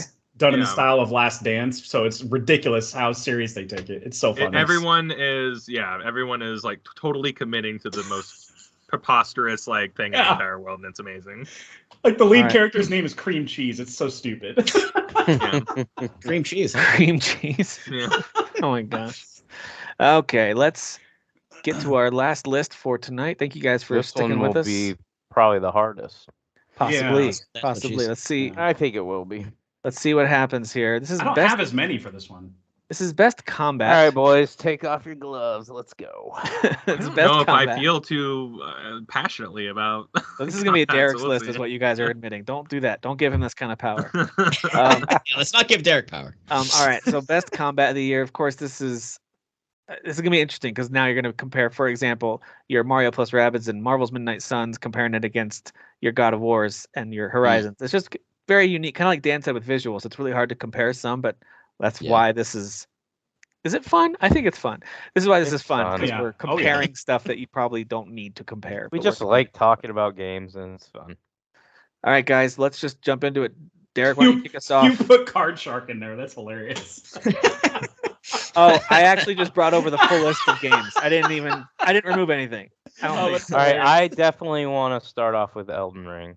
What? Just kidding. You don't fight anything in that game. That game plays like that game plays like shit. No, just kidding. No, that's what the game was. Easy mode. All right. Let's see. I'm gonna bring over Cult of the Lamb too. I don't think it's gonna make it, but it's got really good combat in it. Sifu. Yes. Sifu. Sifu 1000%. Yes. God of War. God of War. Horizon. Oh yeah, Horizon's got some good combat. Yeah, Yeah, definitely. yeah, you fight some things. Oh, yeah. Neon White, my Neon dude. White. Yeah. Neon White over there. Yeah, buddy. Where is it? Oh, Midnight Fight Express. Yes, that's a good one too. Midnight Suns for me. Yep. Marvel's Midnight another Suns. mention What for about me. Metal Hellsinger, Dan? For best combat? I think it's More of a concept than the combat being good, right? it's more the combination of like playing with the music Okay. as opposed to just the combat itself. Hmm. Yeah, I think that's fair. That's how I would look at it. Yeah. Let's see here. Steel Rising, Derek, is that in your top list for best combat? I mean, it's in my Or Stranger top Paradise? 12, but Nope. no. Nope. Hey, you guys both said the combat was fun. My bad. I didn't. At some point you did. I don't know, Dan, you're killing me with this game. I don't understand your hate for this game. Erase it off the face of the earth. Ninja Turtles Oh yeah, combat's yes, pretty Ninja fun. please Turtles, move yes, over definitely. Strangers of Paradise. Oh, you Oh. son of a bitch. I thought you said no. I'm Son very of a bitch. confused. No, I was saying no to Steel Rising. Oh, I got think it, got it, Steel got it. Rising is good, Sorry. but I don't. Derek, what think about it's Star that Ocean? Is that one you want to fight for the combat? No, the boss fights are terrible. It can Okay. suck it off. I guess Xenoblade, right? Hmm. Yeah. Is that a Yeah. combat? Over. That's the one that's a combat I guess. we're singing the praises of. Yeah. One Yep, gets I love better it. and better as it goes on. I know that's simple, but Vampire Survivors. I was just gonna say that one, Jeff. yeah, like it's just so I think bring unique it and over. like Yeah. I don't know if it'll I make mean, it, but you're not really. I'm bringing I mean, over you're Lee Rising. moving. I mean, it's fine. It's fine. Tunic. it is. I It is, but it's want- combat. That game is only combat, so we have to at least I talk about what the want combat Dio is. Field Chronicle. Okay. Oh yeah, yeah. It's a good Yeah. game. I had a lot of fun playing that Yes. Yes. A lot of contentious opinions around Callisto Protocol with game. I combat. can't just because Yeah. of the dodge bull crap. What about mechanic Sword and in Fairy boss fights. Together Forever? I only played like an hour and a half, so I I- thought it was yeah, okay. Sonic, or I'm gonna bring over Symphony of War, Nephilim Saga. I think Solstice, from what I remember in the demo, I thought the Solstice combat, is confident. very fun. Yes. Yeah, it's Yeah. good. We got to bring over Sonic Frontiers. Yeah. For another reason, just to talk about how they do new things with Sonic. Mhm. I'm bringing over Sniper Elite 5 at least for a minute. We'll talk about that. At least. A minute. Yeah. Oh, Man, my favorite part is scoring is when you finger bang a. Sorry, I'm not gonna get. Oh my God. No, continue. Please continue. Yeah, what Yeah, was go ahead. it? It's like a What? squelch, all this squelch attacks. This sounds Oh, like a man. Steam game What about more Saints than Row for combat? No. No. no. No. Oh, No. That game is very fun, but no. I enjoyed Rollodrome? my time, but it's not going to win any awards. Rollodrome's a little too simple combat-wise. I mean, it's great stylistically and really fun, but It's more about locomotion than it is about killing. yeah, kind of like Neon White, but Neon White does that better. What about Way better. Pokemon Scarlet and Violet? no, No. Nothing I really still changed there. thought it was fun, but no, it's Still the I do same think- rock, paper, I do scissors think. formula. No, I'm not going to I'd champion like it. but I Gotham think- Knights over. Oh yeah, Gotham Knights. I think Oh, Nobody yeah. Saves the Oh, World. yeah, bring that over. Nobody Saves the World Dying has Light very 2. unique combat because you can become different things. But Yes, that's a good point. I'm just going to Yeah. bring it to the consideration. I'm not going to really fight for it, but it is really interesting combat that they have. Lost Ark, I barely played it, but I just want to throw out there that for an MMO that's kind of this Diablo style Yeah, I know isometric what you're view, talking about. it's got a unique approach to combat. But How does Lego Star Wars Skywalker Saga feel as combat-wise? Is there much I think it's great. change or? yeah, big time. Like you actually cool. aim, you actually dodge. Like it's It's on different. Game Pass now. Oh yeah, that's right. They did add aiming and stuff. I forgot that Oh they yeah, actually the combat's way different. upgraded the combat. That's Yep, yeah. there's like little combos with your lightsaber. I just and haven't you played it can- since launch. It's You can it's been a aim while. and dodge while like it does. It feels more like an over-the-shoulder third-person game. Yeah, And you're right. Kyle can I'm remembering that now. talk Yeah. about it more when he's back. Kirby combat, Uh, kind I of. had it. The in my weapons are list- cool. Yeah, they are like the things you become to fight bosses and stuff. Like Yeah. that can be. It's a little inventive. Sure. I mean, why not? Let's just I move it would over. move it It's not going to over. make the I didn't list, play the but full it should game. be I only played the acknowledged. demo, but I Yeah, liked it it. should be acknowledged. Well, my son and I, well, mostly him. I should stop giving myself any credit. He did most of the work, but I just joined him on a number of his play sessions, so I got a really good feel for the game. But he unlocked the power versions of like almost all the weapons in Kirby, and it really is inventive and fun. Oh yeah. So, yeah, Oh definitely. yeah, definitely. Grounded have good combat. I haven't played it. It's more of a It's fine. survival focused Okay. type game. I would move over Evil West. Evil West combat. All right. Remember how we felt about Outer Worlds combat? Yeah, Grounded is worse. So Got it. Okay. so it's not bad. It's just not. I thought Aiden Did anybody Chronicle play Rising- Diablo Immortal? Yeah, a little bit. Yeah. I That's want fine. Dying Light too. Again, I don't think it's top 10, but I love that game. Yeah. Okay. Crisis Core. No, we're not counting that one. I forget what we're doing with this game. You can count it. Why I'm- not? They changed the the com- gameplay a little bit. The combat is like more like remaking the fact that it's like faster and more fluid, but it's still the Yeah. same like system as it was on the PSP. So Okay. I don't know. Okay.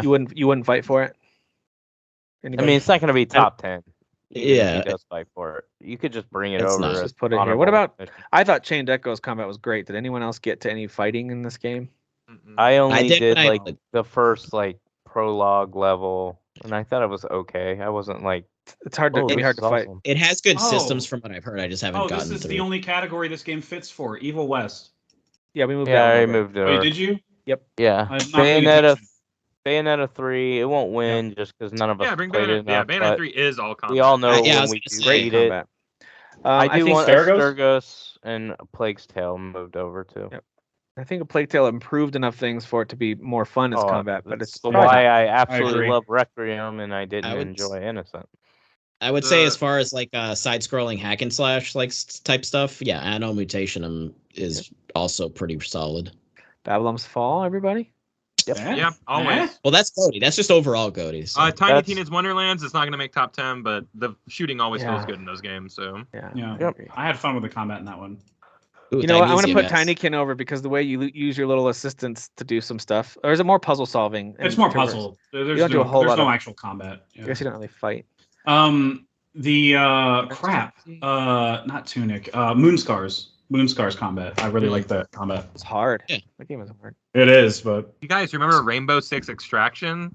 You I guys do remember that.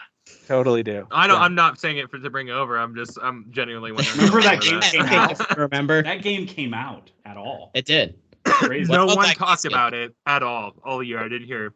I didn't play a enough peep about Triangle it. Strategy, but I did play and complete Tyrant's Blessing, so I'll put that over. It's another turn-based. Valkyrie Elysium. Some of you liked but didn't love, right? Yeah, I like, enjoyed the demo, but it's, Yeah, I like the it demo never combat. improves after that. So Yeah, it that's why doesn't. I just sold my copy.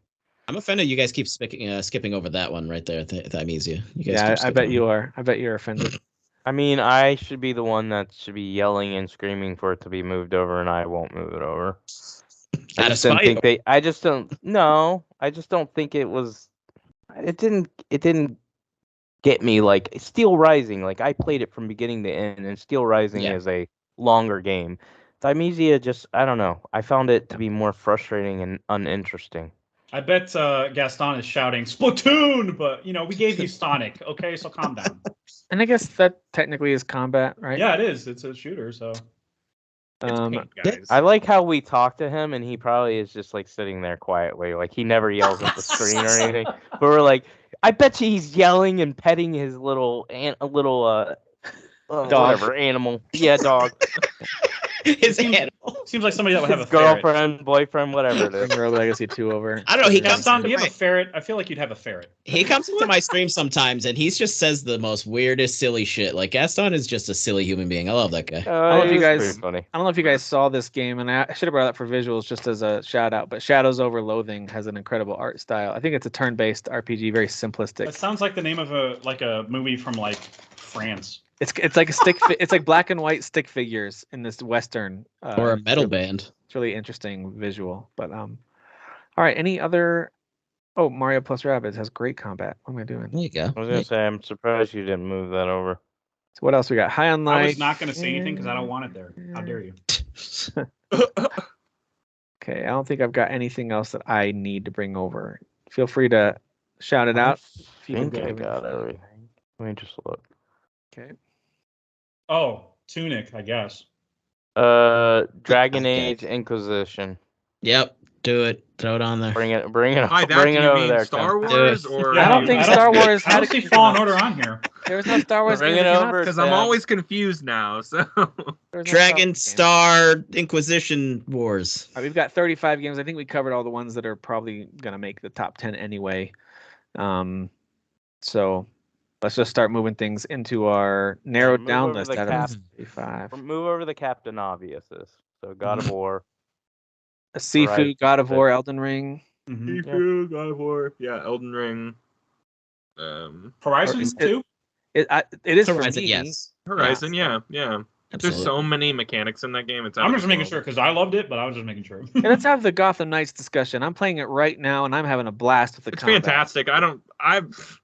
I'm I all about love having it, it on yeah. the top 10 for best combat. Do it, It's do so it. good. Yeah. Do it out But of it's spite. not as good as. Bringing it Shut over. up. We're bringing it over. Like Red Hood shooting people like feels so good, and then you switch to Batwoman, and her melee feels amazing. Well, of course, I love stealth, so I'm really digging Robin's playstyle too. But I've played all of them. I think they're all really fun. I got real worried when I heard like you couldn't do like counterattacks or whatever. But the second like Sifu I realized the it was Arkhams. really like dodge heavy, and like how that works and everything. Yeah, all you gotta do is Boy, dodge everything within clicks. that easy time window, and you do counterattack. Basically, it's just But different. basically, yeah, it's just different. It just yeah. doesn't do the slow-mo stuff.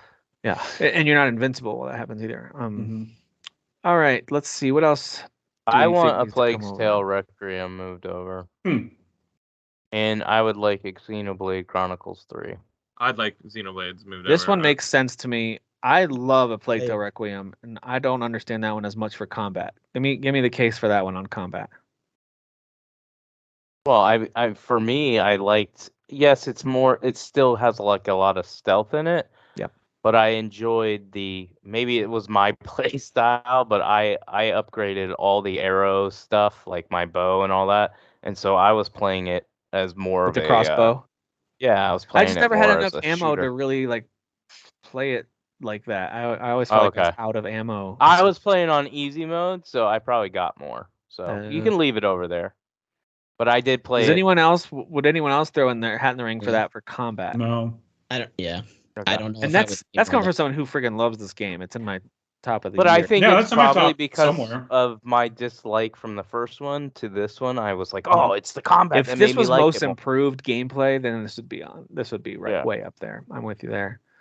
Neon White, or I mean, how are we feeling about that, Tim? Or I mean, it's some of my favorite. I know that's like you and I's like baby, but it's some of my favorite combat. Like it is combat, but it's also like it is combat. But you're also just trying to get to the end of a level. But you certainly are killing a lot of demons along the way. That is well, because I wanted to ask, like, because obviously I've only played that beginning like area before you get to like kind of the hub. Like, are there enemies sort of like moving around and coming at you, or are they kind of just in place? And they're all going to be stationary, but some of them jump. Some of them fire different types of fireballs at you and stuff. It's more like taking out turrets on your way to an endpoint. It's more of that, which is why I put fighting in air quotes when I talk about it, because and clearing those demons is required for most of the game. So correct. Of course, yeah. So the combat is forced. There are a couple of encounters that do require you to kind of fight something that's moving. It is the type of combat that does force you to think, like, how am I going to take out 5 enemies in a row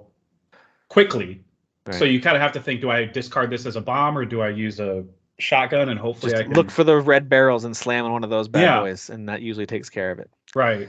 So I get combat's a tricky word for this game, but that's what I mean. Because I wasn't sure if like as you go later in the game, like there's more involvement with like enemies coming at you and being aggressive. Besides or anything like Dan, did anybody else play Stranger of Paradise? Because I really like that combat. I didn't. I tried the demo. It was all right. Then don't bring it over. Obviously, jokes aside, and I did bring it up before, jokes aside, the main thing for me with that is it's not that feels bad. For me personally, I think there's a balancing issue with like movement speeds and how fast the enemies move versus you, and not being able to sort of like counter or block in the middle of a combo and things like that. Sounds like you just need to get good. Okay. Ooh, you So said which it. one You of us said the beat From Sekiro? Software thing. Which one of us beat Sekiro? Which one of us beat Sekiro? All right. Before we I get beat into this Sekiro. argument again, Hey, I feel like when it comes to strategic gameplay, if we had to pick, we can pick more than one, but one that to me kind of is maybe at the top would be Marvel's Midnight Suns, possibly.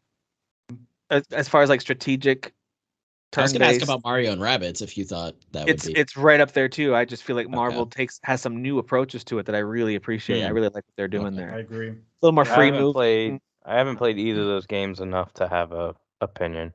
I'd at least in our maybe. These types of games are, I mean, I've told you guys numerous times, turn-based is not for me.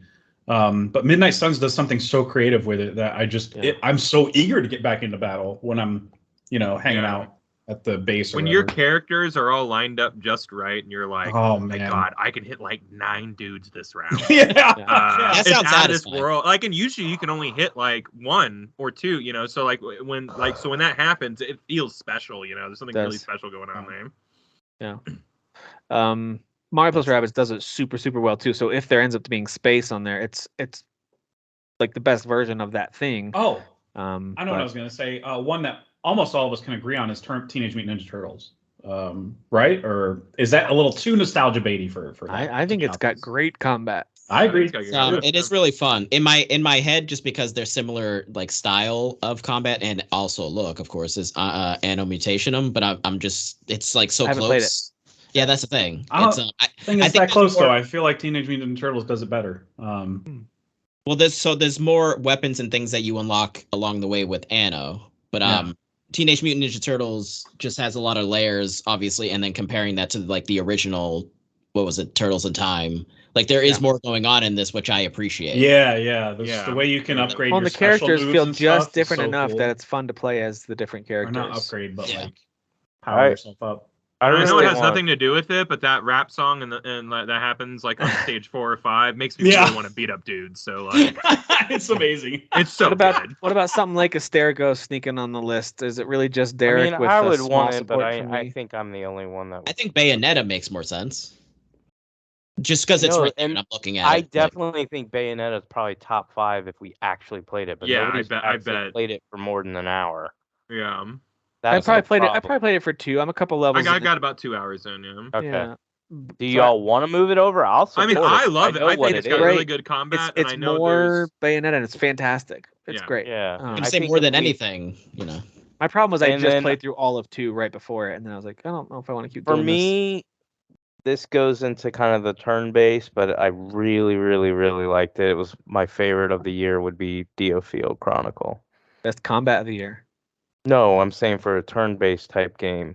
Best turn-based combat. Even though it's more, or I should say tactical, because it's not really turn-based. And that's what's tricky, right? Because then we have Mario and Rabbids and Midnight Suns. I feel like those have more complexity to them. Because I like Diofield as sort of like a base, and then to build on that, like if they do make a sequel, hopefully, I think they could really add on top of that, which is kind of what it sounds like.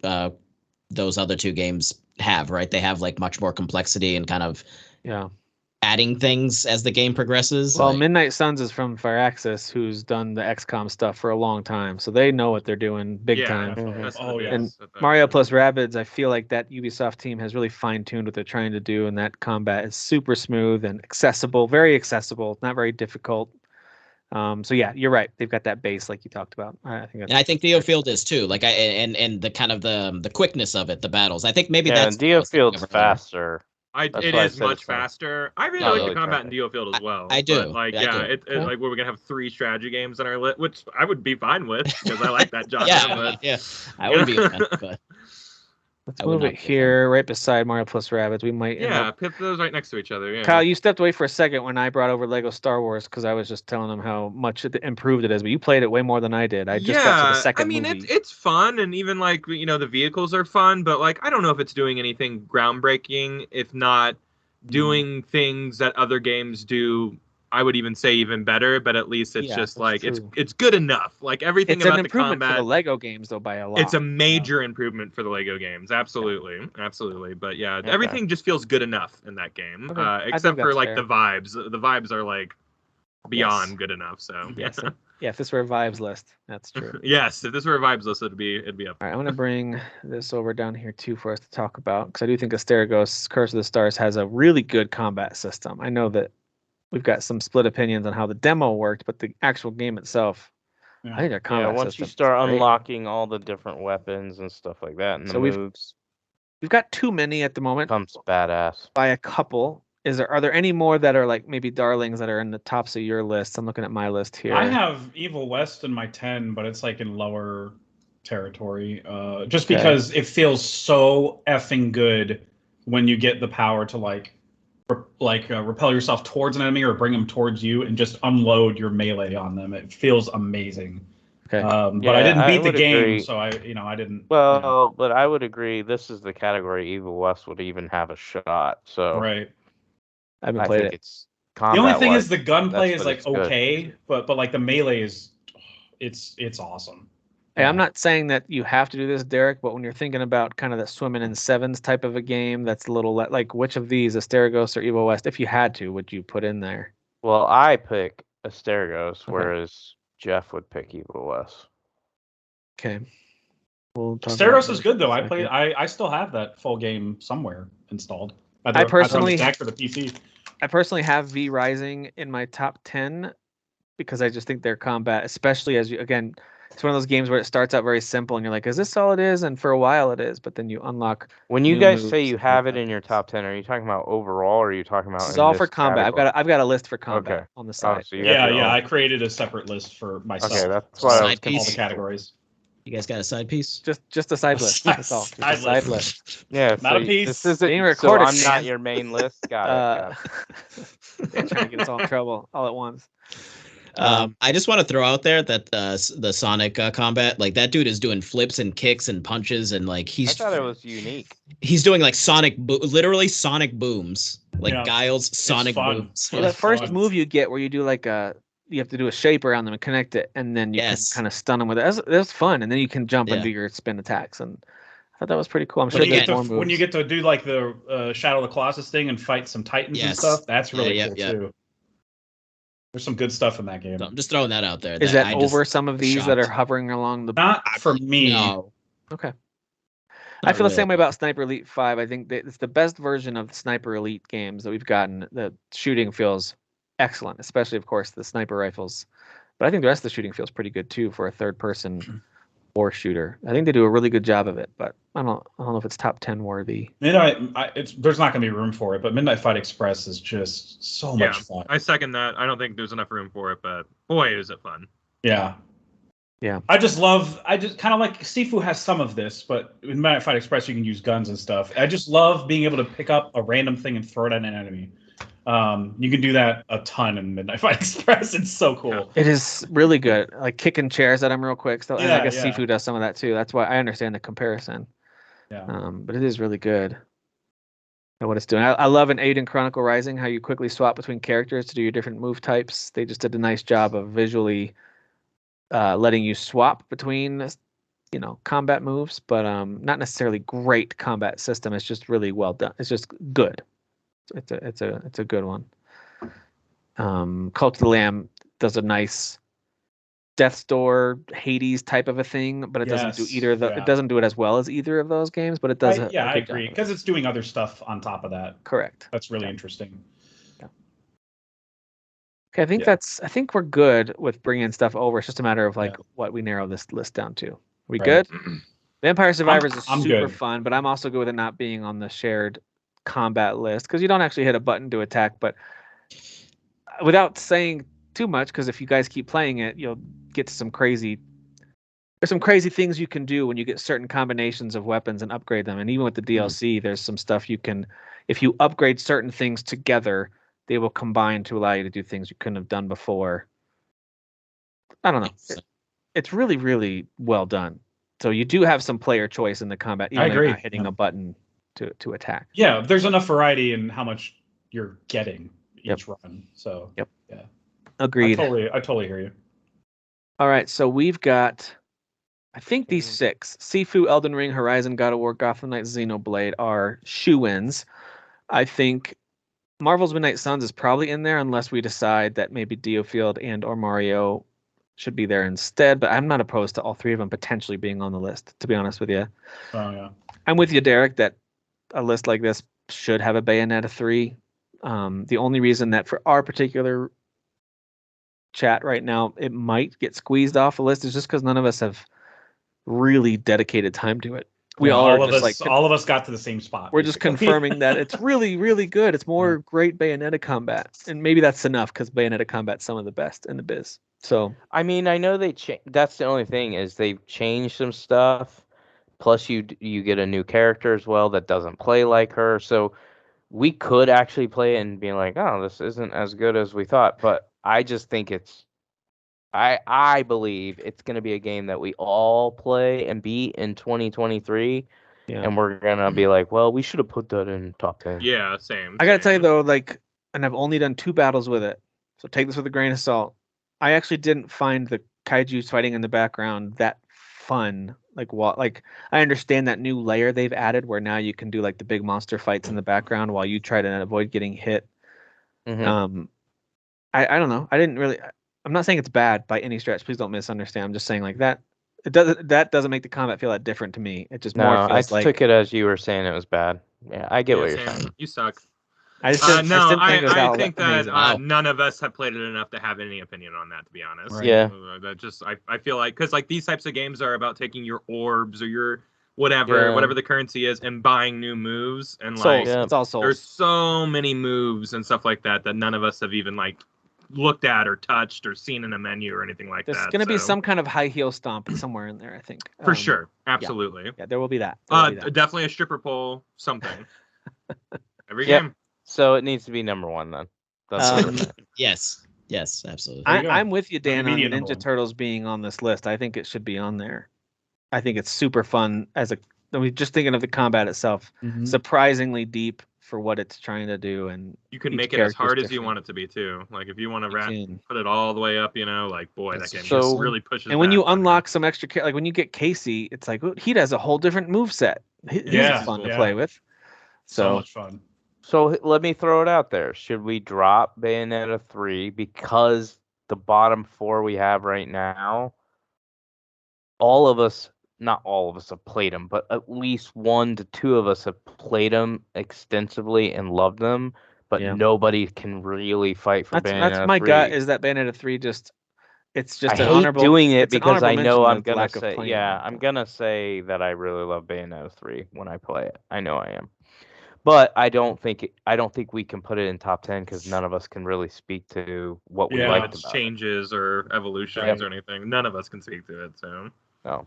Well, then we've got all right, well, I'm going to keep I'm Ninja fine. Turtles Yeah, on I'm the fine list. with you moving all those up. I think those are locked in. I think you can even put Marvel Midnight Suns. I think it's those bottom 4 Well, we've we got gotta figure 7 out. and we've got a spot for 3 out of these 5.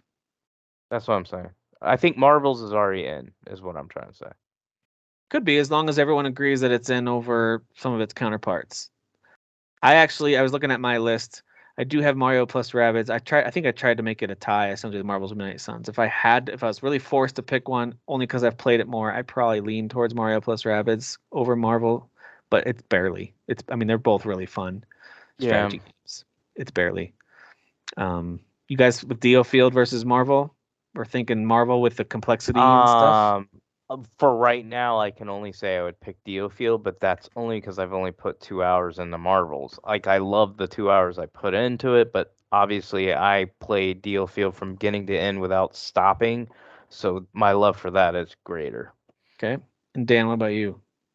Yeah, I haven't played the other 2. Diofield's the only one I played and then also finished. So I haven't touched Midnight Suns at all, or what was it, Mario and Rabbids. So Well, Derek, if you had to pick between Diofield and Asterigos or Evil West, which of those? How would you rank those 3? Because those are kind of all 3 ones that you liked a lot. I would drop Evil West, and then I would put I think I have Diofield higher on my list. Yeah, I have Diofield just above Astergos. And Jeff, you'd probably keep Evil West, right? And get rid of Right. a couple other ones. Okay. I'd pretty much only keep Evil West and Midnight Suns at this point because I don't, Astergos is fun, and I played some of the Diofield demo, and it's got some really cool combat, but I just didn't play those enough to be like to feel strongly. And then Mario plus Rabbids, obviously, I didn't play because I'm a grown ass man. I think between you, me, and Kyle putting in good amount of time into Midnight Suns, that one's got to be on there. So I think that's what I'm saying. I think that 8. one's got to be on there. And then So it sounds like we've got 4 for the last 2 spots. My gut's telling me that Evil West is going to squeak on towards the bottom along with one of these 3. Probably Diofield. I could be wrong because I think I'm the only one who's played this really. Derek's the only one championing that one really. And Diofield's cool. Like, I mean, I'm giving it, its flowers, so to speak. So Kyle liked it, right? Yeah. Maybe even loved it. I really like the combat a lot. Dan liked it a lot. It's the only one he's played out of these, and Derek loved it. So I don't know why I wouldn't move Diofield up. Because and then you're probably biased. Evil West. That's probably what it is right there. That's what I'm thinking. That's probably our 10. You're a petty, biased person. Or we remove Evil West and just put Bayonetta 3 in there just so it has a mention. Just so we don't feel dumb for not including it. We don't feel dumb for not putting it in. Let's do that. So, there we go. We fixed it, guys. There we go. We fixed it, guys. That way, if anyone looks, call us. Yeah. Hey, please Why you re-hit guys do that? subscribe. Everyone who just unsubscribed when we said Bayonetta 3's off this list. Bayonetta 3's back on. Guys, come back. We're being progressive, we promise. Right, I do want to say this though. Yeah. Astergos does, like, when you unlock like new special moves and stuff like that, and you have all the It becomes a equipment, different game, man. it Totally becomes different an entirely different game. It really does. Which is crazy that it changes that much. I agree with you there. All right, so I think there's a pretty clear bottom 4 and top 6. I think we got a really strong top 6. They're going to be tougher to rank. The bottom 4 might already be kind of ordered the way they need to be based on the order that we put them onto the list. So, Ninja Turtles. Well, we Midnight know Suns, Bayonetta Diofield, 3's got to be 10. just because of our lack of playing it, right? Yeah. I have no problem with Marvels being ahead of Diofield. The only game I do not give 2 shits about is Teenage Mutant Ninja Turtles. That's impressive. Because you're not cultured. But there's 4 of us that. Because I'm a grown ass man. I don't 4 play of us. kiddie games. 4 of us loved it. Sure, So yeah. these are kind of based on popular decision at this point, and so I think that one's got 4. This one's got 3. That one's got 3. That one's got essentially none. But we all know how good it is, just because of the pedigree, and from the little time we played it. And I'm not saying we didn't play it at all. We did play some Bayonetta 3. Just we're all ashamed we didn't play enough of it. Well, it came out at a terrible time. So much shame. Same thing with Marvel's Midnight Sun. I would have played it more, but it came out at a time came where out the same day, right? So and Need for Speed, I think, was Yeah, out like and a all day. 3 came out within like 24 hours of each other. Yeah. All right, could I? Is this too bold to say that these 2 are in the middle and that's probably the order? Is Xenoblade and then Gotham Knights? I'm not gonna cry over it. I know how That's I feel fine. about Xenoblade Chronicles 3. I think it's an amazing game, but I don't think it's better than. I'm thinking about the love we all 4 have for above the it. combat systems. Yeah, of- I mean, I think Yeah. the 4 above that, I think, are much better. better combat. Because Xenoblade still kind of is. You're waiting for like cooldowns to kind of stop, whereas like these 4 above you are just like unrelenting in their speed. Truthfully, and what it's demanding out of you. Xenoblade is more tactical. But the you know? question so then too, goes yeah. Xenoblade versus Gotham Knights. You both would put the combat, right? Just combat of Xenoblade over Gotham Knights, Kyle and In my and Derek. opinion, I would. Yes, I Yeah, I enjoyed it would. more. Yeah. Okay. And I don't think Gotham Knights is like breaking new ground with its superhero third-person action fight. I just Yeah. think it's really good. It's really fun. Yeah, it's just really fun. 4 out of yeah, 10 exactly. material, man. 4 So out of I'm 10. not at all mad 4 out about of 10. It's 4 out of 10 combat for a 4 out of 10 game. Probably a 3. So we're putting those in the 5 and 6 spots just to kind of clear the deck a little bit for these Alright. 4. All right, we're getting closer. We're getting closer, guys. So close. I think the combat systems of all 4 of these are great. And I know this is Yeah. getting old and repetitive for everyone listening. I'm sorry that we always have Elden Ring, Horizon, and God of War at the end of a lot of these, but that's just the way it's, I mean, it's the way it's going all to be. 3 of those games are just doing the same thing. I mean, they didn't literally change the it. same It's like game. story based, you know, And that's like why Sifu's number 1. exploration. Sifu's number 1. Exactly. Yeah, I agree. Now, Sifu didn't, like, I really enjoyed it, but it didn't land combat-wise compared to these other 3 as as hard for me, but I think still it should really be like it. 4 for sure. But I still really like it Yeah. a lot. It's I'm just fine Definitely with my it. least favorite. I'm definitely at 4. But what it does really well, and the dodging extremely. and all of that stuff, it does it. Obviously, it's much superior to Callisto. Like Callisto needs to get on that level, and that's like a bigger budget game with a bigger team. Like, but when you start nailing some combos and stuff in Sifu, it Yes. feels Dude, so I feel good. Yeah. that's the coolest I felt fighting things in a yes, game this year. Is Sifu. martial arts So wise, it'd right? be my number one, but I'm totally okay. fine with it being at number 4. Well, how far, like how close is it, Kyle, for you with any of these other ones? Like is it like, hey, Sifu's number 1, but right behind it is God of War or whatever? Like, is Yeah, it like close? maybe right behind it is God of War, but I could really be talked, obviously, because Elden Ring is all everyone, it's from software you know what I mean? So it's like, that's just because those are my 2 doesn't mean that like you won't find me very quickly going, Elden Ring or whatever. So normally I'd be like, I would wow, put Horizon at totally. number 4. I would totally be like, yeah, man, Sifu number 1, whatever. But then like I think about the third weapon you get in God of War, and I'm like, yeah, that was amazing. Like the amount of stuff you were able to do with that weapon was so much fun. We just kind of said it then. Yeah. Is this yet another category? We're talking just about combat here, of course. Is this another category that's between Elden Ring and God of War, or is there a case to be made for Horizon to be the best combat of the year, or is that our clear number 3? Horizon's combat is the like slickest, right? It's so cool. Yeah. Running and jumping and the amount diving of while stuff shooting a that bow I and arrow. didn't. I think about when I think about Horizon's combat. I think about the amount of stuff that I had at my disposal that I didn't even touch because they give you so much to do. I said a lot of give you traps. a lot of options. Yeah. You can play it stealth. You can play it loud. You can.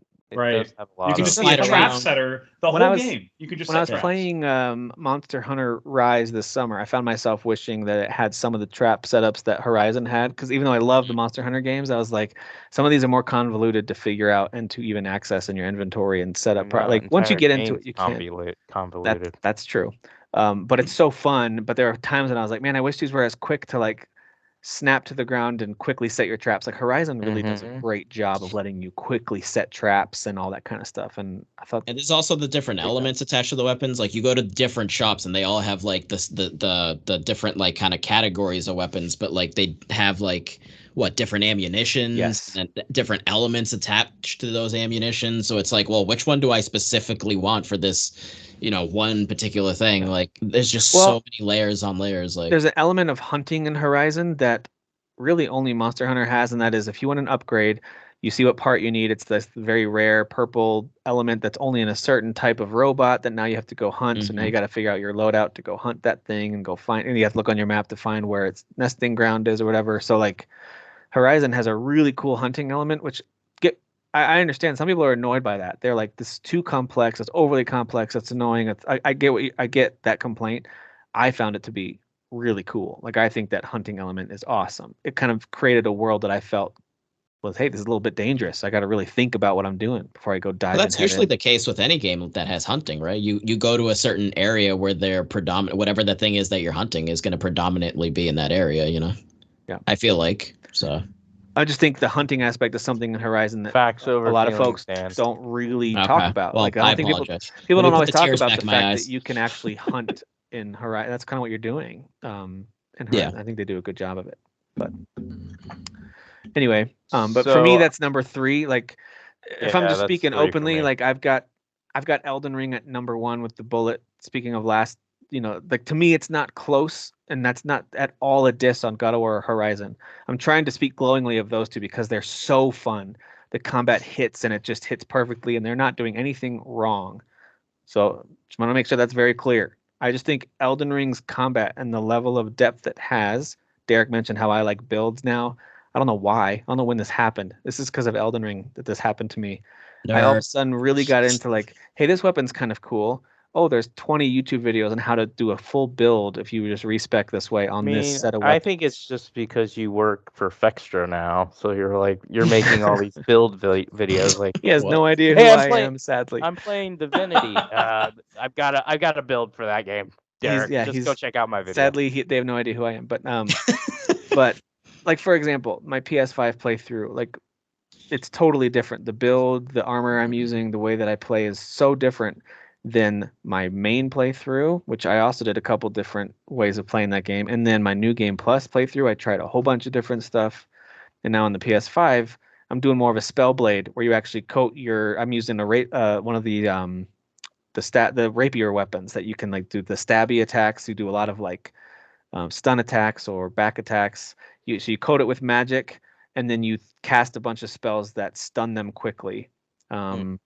And then you run up and do the quick stab, and then you run away and cast spells to stun them and run up and stab. Like it's a totally different play style than. Well, that sounds I like was- a beta male playthrough. I Well, can't when I do was that. using dual weapons that were all about bleed, and so it was just run and jump attacks, and then like slice and then roll, and then like it was that's how my main playthrough was.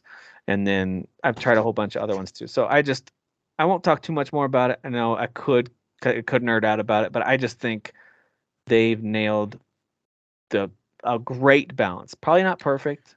A great balance of however you want to play, ranged or up close or tanky or whatever, ninja style. It's possible. Yeah, it takes some work, but it's possible, and it feels really great. Most of them, at least, feel really, really great. So, yeah. By the way, there's Elden few better Ring's one feelings for than me. that big thud that hits when you stun a boss or an enemy. And there's like they do this really cool audio cue as well, and as they kind of drop to a knee as they're stunned for a second, and you only have a small window to go and do a critical hit. Like that's a great feeling too, in that combat. So just wanted to float that one out there. That's my number one. Okay. pick. I'm As with a- you as on a- that being one. As a shared list, I don't think it makes sense for anything other than Elden Ring to be number one. Honestly, just based on all the stuff that I know about the combat and that I've watched and like heard you guys explain, it sounds so incredibly varied compared to the other two.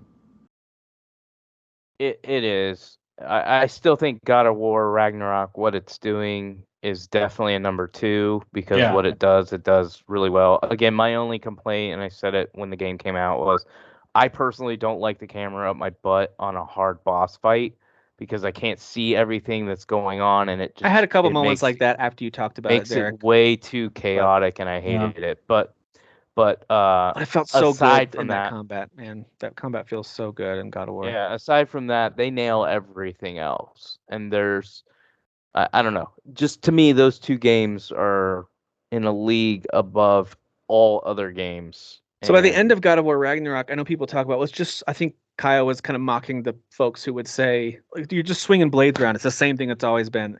And I'm like, well, it's funny because, and I know Kyle was mocking people who would say that. He wasn't saying that. he But said that's funny because in the final few battles, and I'm playing it on just the normal difficulty. I wasn't trying to do like super hard. I'm not like trying to punish myself in any of these games. I like to play this normal difficulty. But in God of War, I am quickly swapping between axe to the blades to the spear, back to the axe, and as your special moves like slowly refill, and then you can kind of just keep churning off these special attacks. Yeah, and dude, I've it got feels spears raining down from amazing. heaven, and then I've Yeah. got ice coming up from the ground, and then I'm gonna just smash you with my fire, and Mhm. it's just really satisfying. Like by the time you really get into that zone, right? You get into that mode, it hits like very few other games hit, especially a game that's so story focused and so character focused. They had no need to make the combat this good, but they did. Yeah. And then Yeah, some of that's the what I'm boss saying. fights feeling, I mean, I know Elden Ring has this too, like certain bosses require you to fight differently.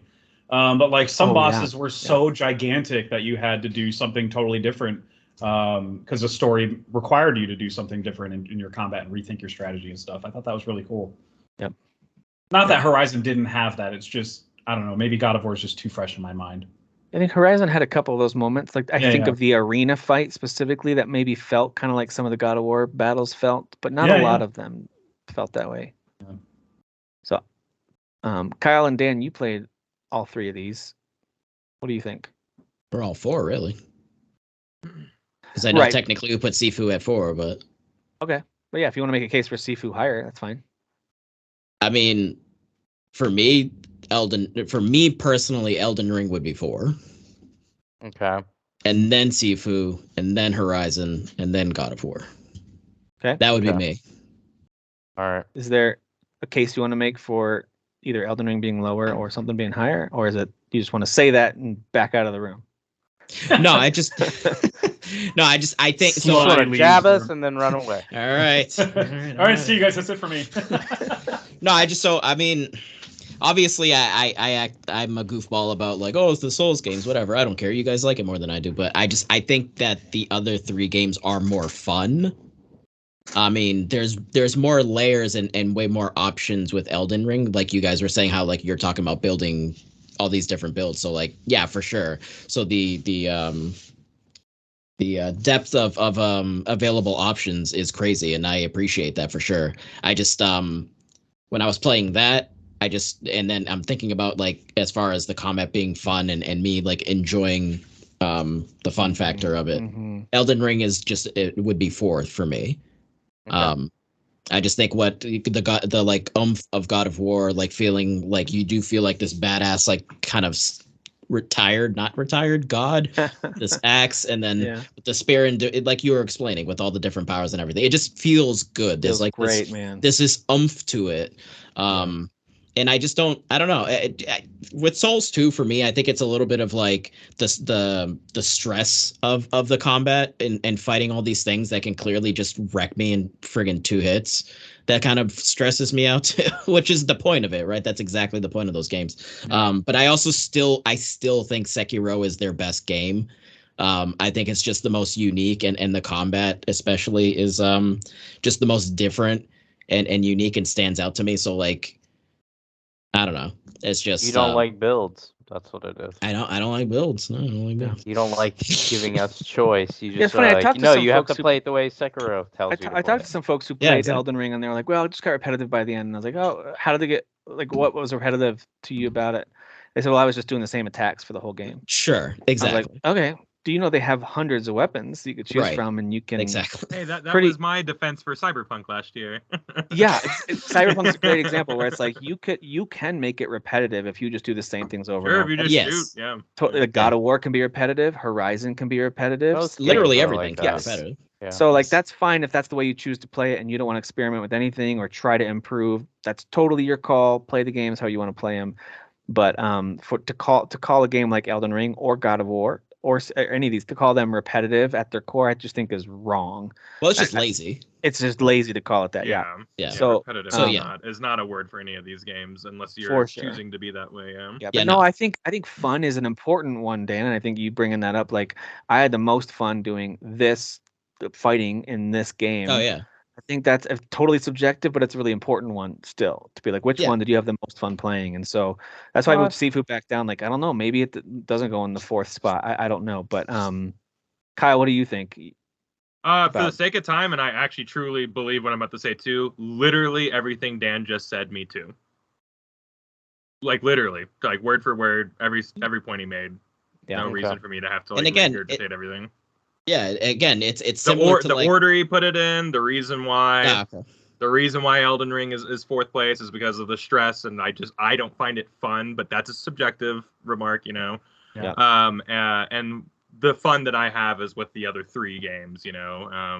And that fun, you know, is a factor which Tim kind of like brought up as well. But like, I don't feel strong enough about it to be like, oh, Elden Ring shouldn't be number, you know, like I understand that From Software, its DNA and its language is combat. You know what I mean? So it's like, Mhm.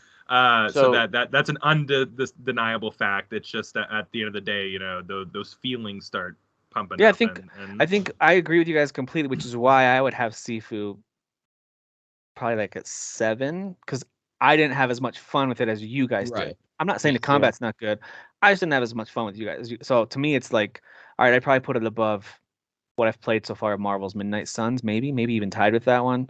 But I had way more fun with Ninja Turtles, Gotham Knights, and I have no problem leaving Xenoblade where it is in I the order. mean, well, So if we're y'all just know how I if we're feel just about leaning on that, Sifu. that's where I would put it. I I was wouldn't even trying have it in the top 10. to be as objective as I can with thinking through like what are the actual options, what are the combat systems, and how much fun did I have with it. So that's kind of where my I think God of defense War has to be 1 though, because based on what they've said.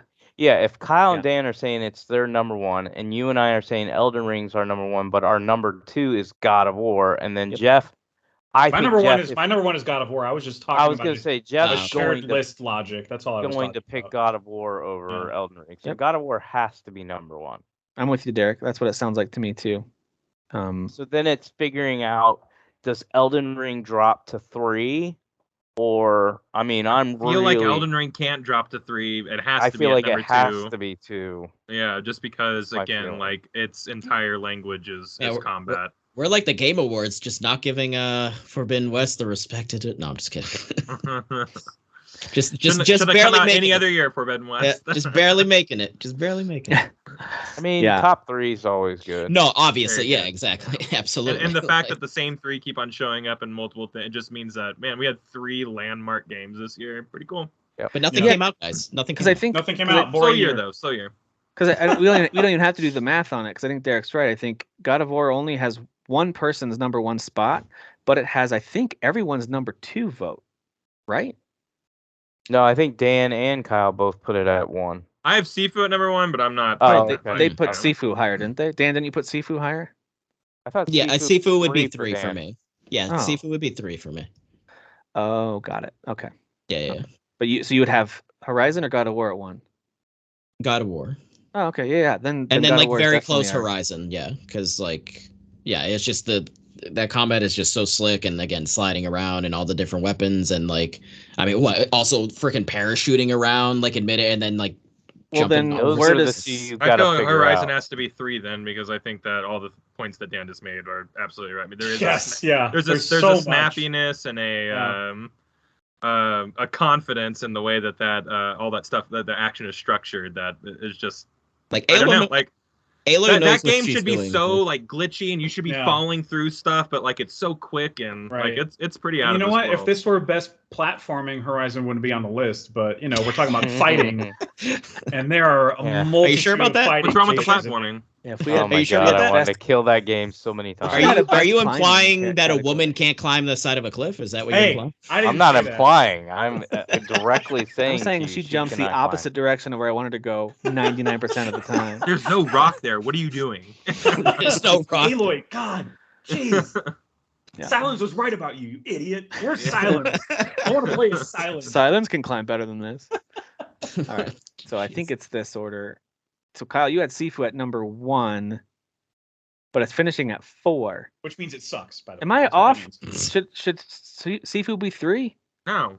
I think if we do points, As the person who has it at number 1, no, it should. Yeah, because after 'cause- hearing everybody talk about Jeff, everything, where do you have? like, You have Sifu at 3 too? Oh, if As we're well. talking personal preference, I mean, Elden Ring is 4, and then Sifu would be 3. But I mean, No. Or- I'm asking about Sifu. You had that at 3. Like you didn't have that at like number 1 or 2, right? right? Yeah, I had it at combat. 3. Yeah. Okay. Then yeah, I was just trying to figure out the positioning of these two. No, yeah, you got it. No, I think you got it right because you have Sifu lower. I have it off the list, and then those 3 have it higher up, but it would fall in the middle. Where do I which even is- have Sifu? Oh, You said Yeah. 7 or 8. I would on this list, but I don't even have it on my top 10 personally. Yeah. That's not a bash on it. It just didn't click with me the way it I did for you guys. preferred Mario and the Rabbids. Those rabbits are so cute. And the Marvels and their Midnight Suns and the V Tim, and the you're supposed to Rising. be our dad, not a child. Stop playing with those little kitty games. Yeah, I gotta be All right, honest. let's bring I Tinykin even- over. Let's do I it. even That's what Tinykin, yeah. I even You put beat those puzzles. the idea of Sifu being the reason that Elden Ring isn't one is so annoying to me because I have Vampire Survivors above Sifu. So there you How go. dare if that you. tells How you dare you. anything. Honestly, I that's would why say it's a you're shared- bad at why it's a Sifu. shared list, man. That's why it's a share. We're talking it out together on what our collective. Well, Yeah. get prepared because when we do Game of the Year, It's gonna look probably like this. end up being God of It's gonna look like God of this. War winning. It's it. gonna look like this at the end. Same Um, reasoning too. Elden I mean, War. I gotta tell you, I don't know, man. I actually have a lot of positive things to say about Elden Ring and the. I'm still waiting for it from both you and Dan. I can't wait. Yeah. I mean, Wait. I'm okay with you replacing Elden Ring with Tinykin if you want. I mean, you could just replace. You know what? Better yet, This card is why Shark. you are literally Even- fired. Like now we're not. Even Jeff, who loves that game, said there's no combat, Dan. So don't. There isn't. Yeah, I'm looking forward to hearing positive things outside of other just me. Because if it's just me and Derek, if this were just Fathers of the Grind, that would be our number 1 overall with a lot of the stuff. You guys would be But, grinding all over it. We would be. There would be Yeah. no Sifu. Definitely no Sifu. I'm glad we can bring some culture. You know. Yeah, Yes. I'm glad. Uncultured. We only want white male games. So Okay. actually, All right. Horizon's Shut it gotta down. go too. Elden Tim, Ring shut it is down. not. Elden Ring is such a white Chad male. game. We all Yeah. know it. It's such a basic. Look at our number one. That's not at all a Chad game. It's this one. That's okay. Got it. Someone called me a Chad today. I forgot. How did it feel? It hurt. It hurt, man. All right, so I'm sorry, audio listeners. I haven't really updated you much. Hopefully, you've followed with us. But number 10, we have Bayonetta 3. We have Diofield Chronicle landing at 9. Marvel's Midnight Suns at 8. Teenage Mutant Ninja Turtles at 7. Gotham Knights at 6. Xenoblade Chronicles at 5. Sifu at 4. Horizon Forbidden West at 3. Elden Ring at 2. And God of War Ragnarok at 1. Our 3 kind of honorable mentions were Evil West, Mario plus Rabbids, and Asterios, along with a bunch of others that we liked, but those were the 3 that kind of almost made it, but didn't quite make the list. So there you go. Cool. We are made the it. best. We're the best gaming podcast on the planet because of that. All the planets, all of them, every single planet. All the planets. Yeah, all of them, every single one. You know All what's the nice, planets, though, is the that- galaxy, the biggest, we're the best. What's nice is Space that Force. we don't try to do some try hard take, and I won't name any games, but thankfully nothing on the top 10 would be a try hard game. But there are certainly some try hard games that you get on lists like this, and I'm glad we don't go down that path. Roller are you Drone talking not about, being like, on it is a Kerbal big Space? problem. Like Kerbal Space, or like what was that one? I always make fun of it. Grow Home.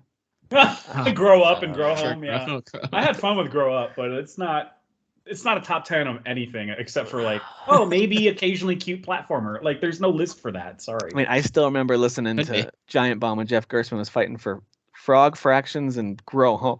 Yeah, Frog Fractions. Frog Fractions. I Fire forgot that you guy. played that too. I played did, that game. and I gotta tell you, that game's hilarious. That game is so bonkers. It's not even really a video game. I don't know. Forgot about It's an Giant Bomb. experience. Do they Jeff, still exist? I think out of all of us here, you got to try that if you're just in a wacky mood, especially if you've taken an edible or something. Like, just try Frog Fractions. I've heard it's trippy. I think you'll appreciate the. I just think you'll appreciate it. I don't know if anyone, maybe Kai would a little bit. I don't know. Dan and Derek, you'd be like, stop making me play these dumb things. I like goofy, weird things sometimes. I'm fine with that. It might be fun to stream, Dan, just to talk about it as you go through it. Like, honestly. Isn't like Frog Fractions 2 like not even like the same? Like it's not even the No, same. it's called tech something else. But when you get into that game, you realize you can find Frog Fractions 2 in there. Okay. The glitter mitten grove. So Okay. all right, we've talked way too much about this. Okay, that wraps us up for this part 2 of 3. Next time is the granddaddy of them all. We'll get to the best game overall, but we're also going to talk about favorite music from games, best remaster, re-release, favorite exploration, and then what games surprised us personally the most. Oh, So Babylon's Fall, clearly. surprise forget could everybody. be, Never And I mean mind. that in a surprise- negative way. I mean, that was yeah, very surprise could be surprising whatever- how horribly it flopped. Well, we already spoiled GOTY, right? The spoiler alert. Yeah. Babylon's Fall. A it little was. bit. Might have previewed it a little bit. It is Babylon's Fall, followed by Crossfire X. Crossfire X, obviously. Soundfall. Oh, yeah. Soundfall. Those are Soundfall, the of two exclusive games that really like they gave us a reason to buy those consoles. Yeah, absolutely. Yeah. Yes. Hey, Exactly. thanks Remedy for Crossfire X campaign. Yeah. Good job, Remedy. I know. I remember being kind of excited about I that. was. I'm like, I super was, stoked. yeah. Kyle and I played it. I remember getting my hands on it. And I was like, "Who made this game? Like, this is so Not Remedy. garbage." Yeah, it's pretty bad. It's pretty bad. It All wasn't right. Remedy. Well, thank you all for listening and watching. Thank you guys for being here. Good lists this week. And we'll talk to you next time for our final Game of the Year debates. See ya.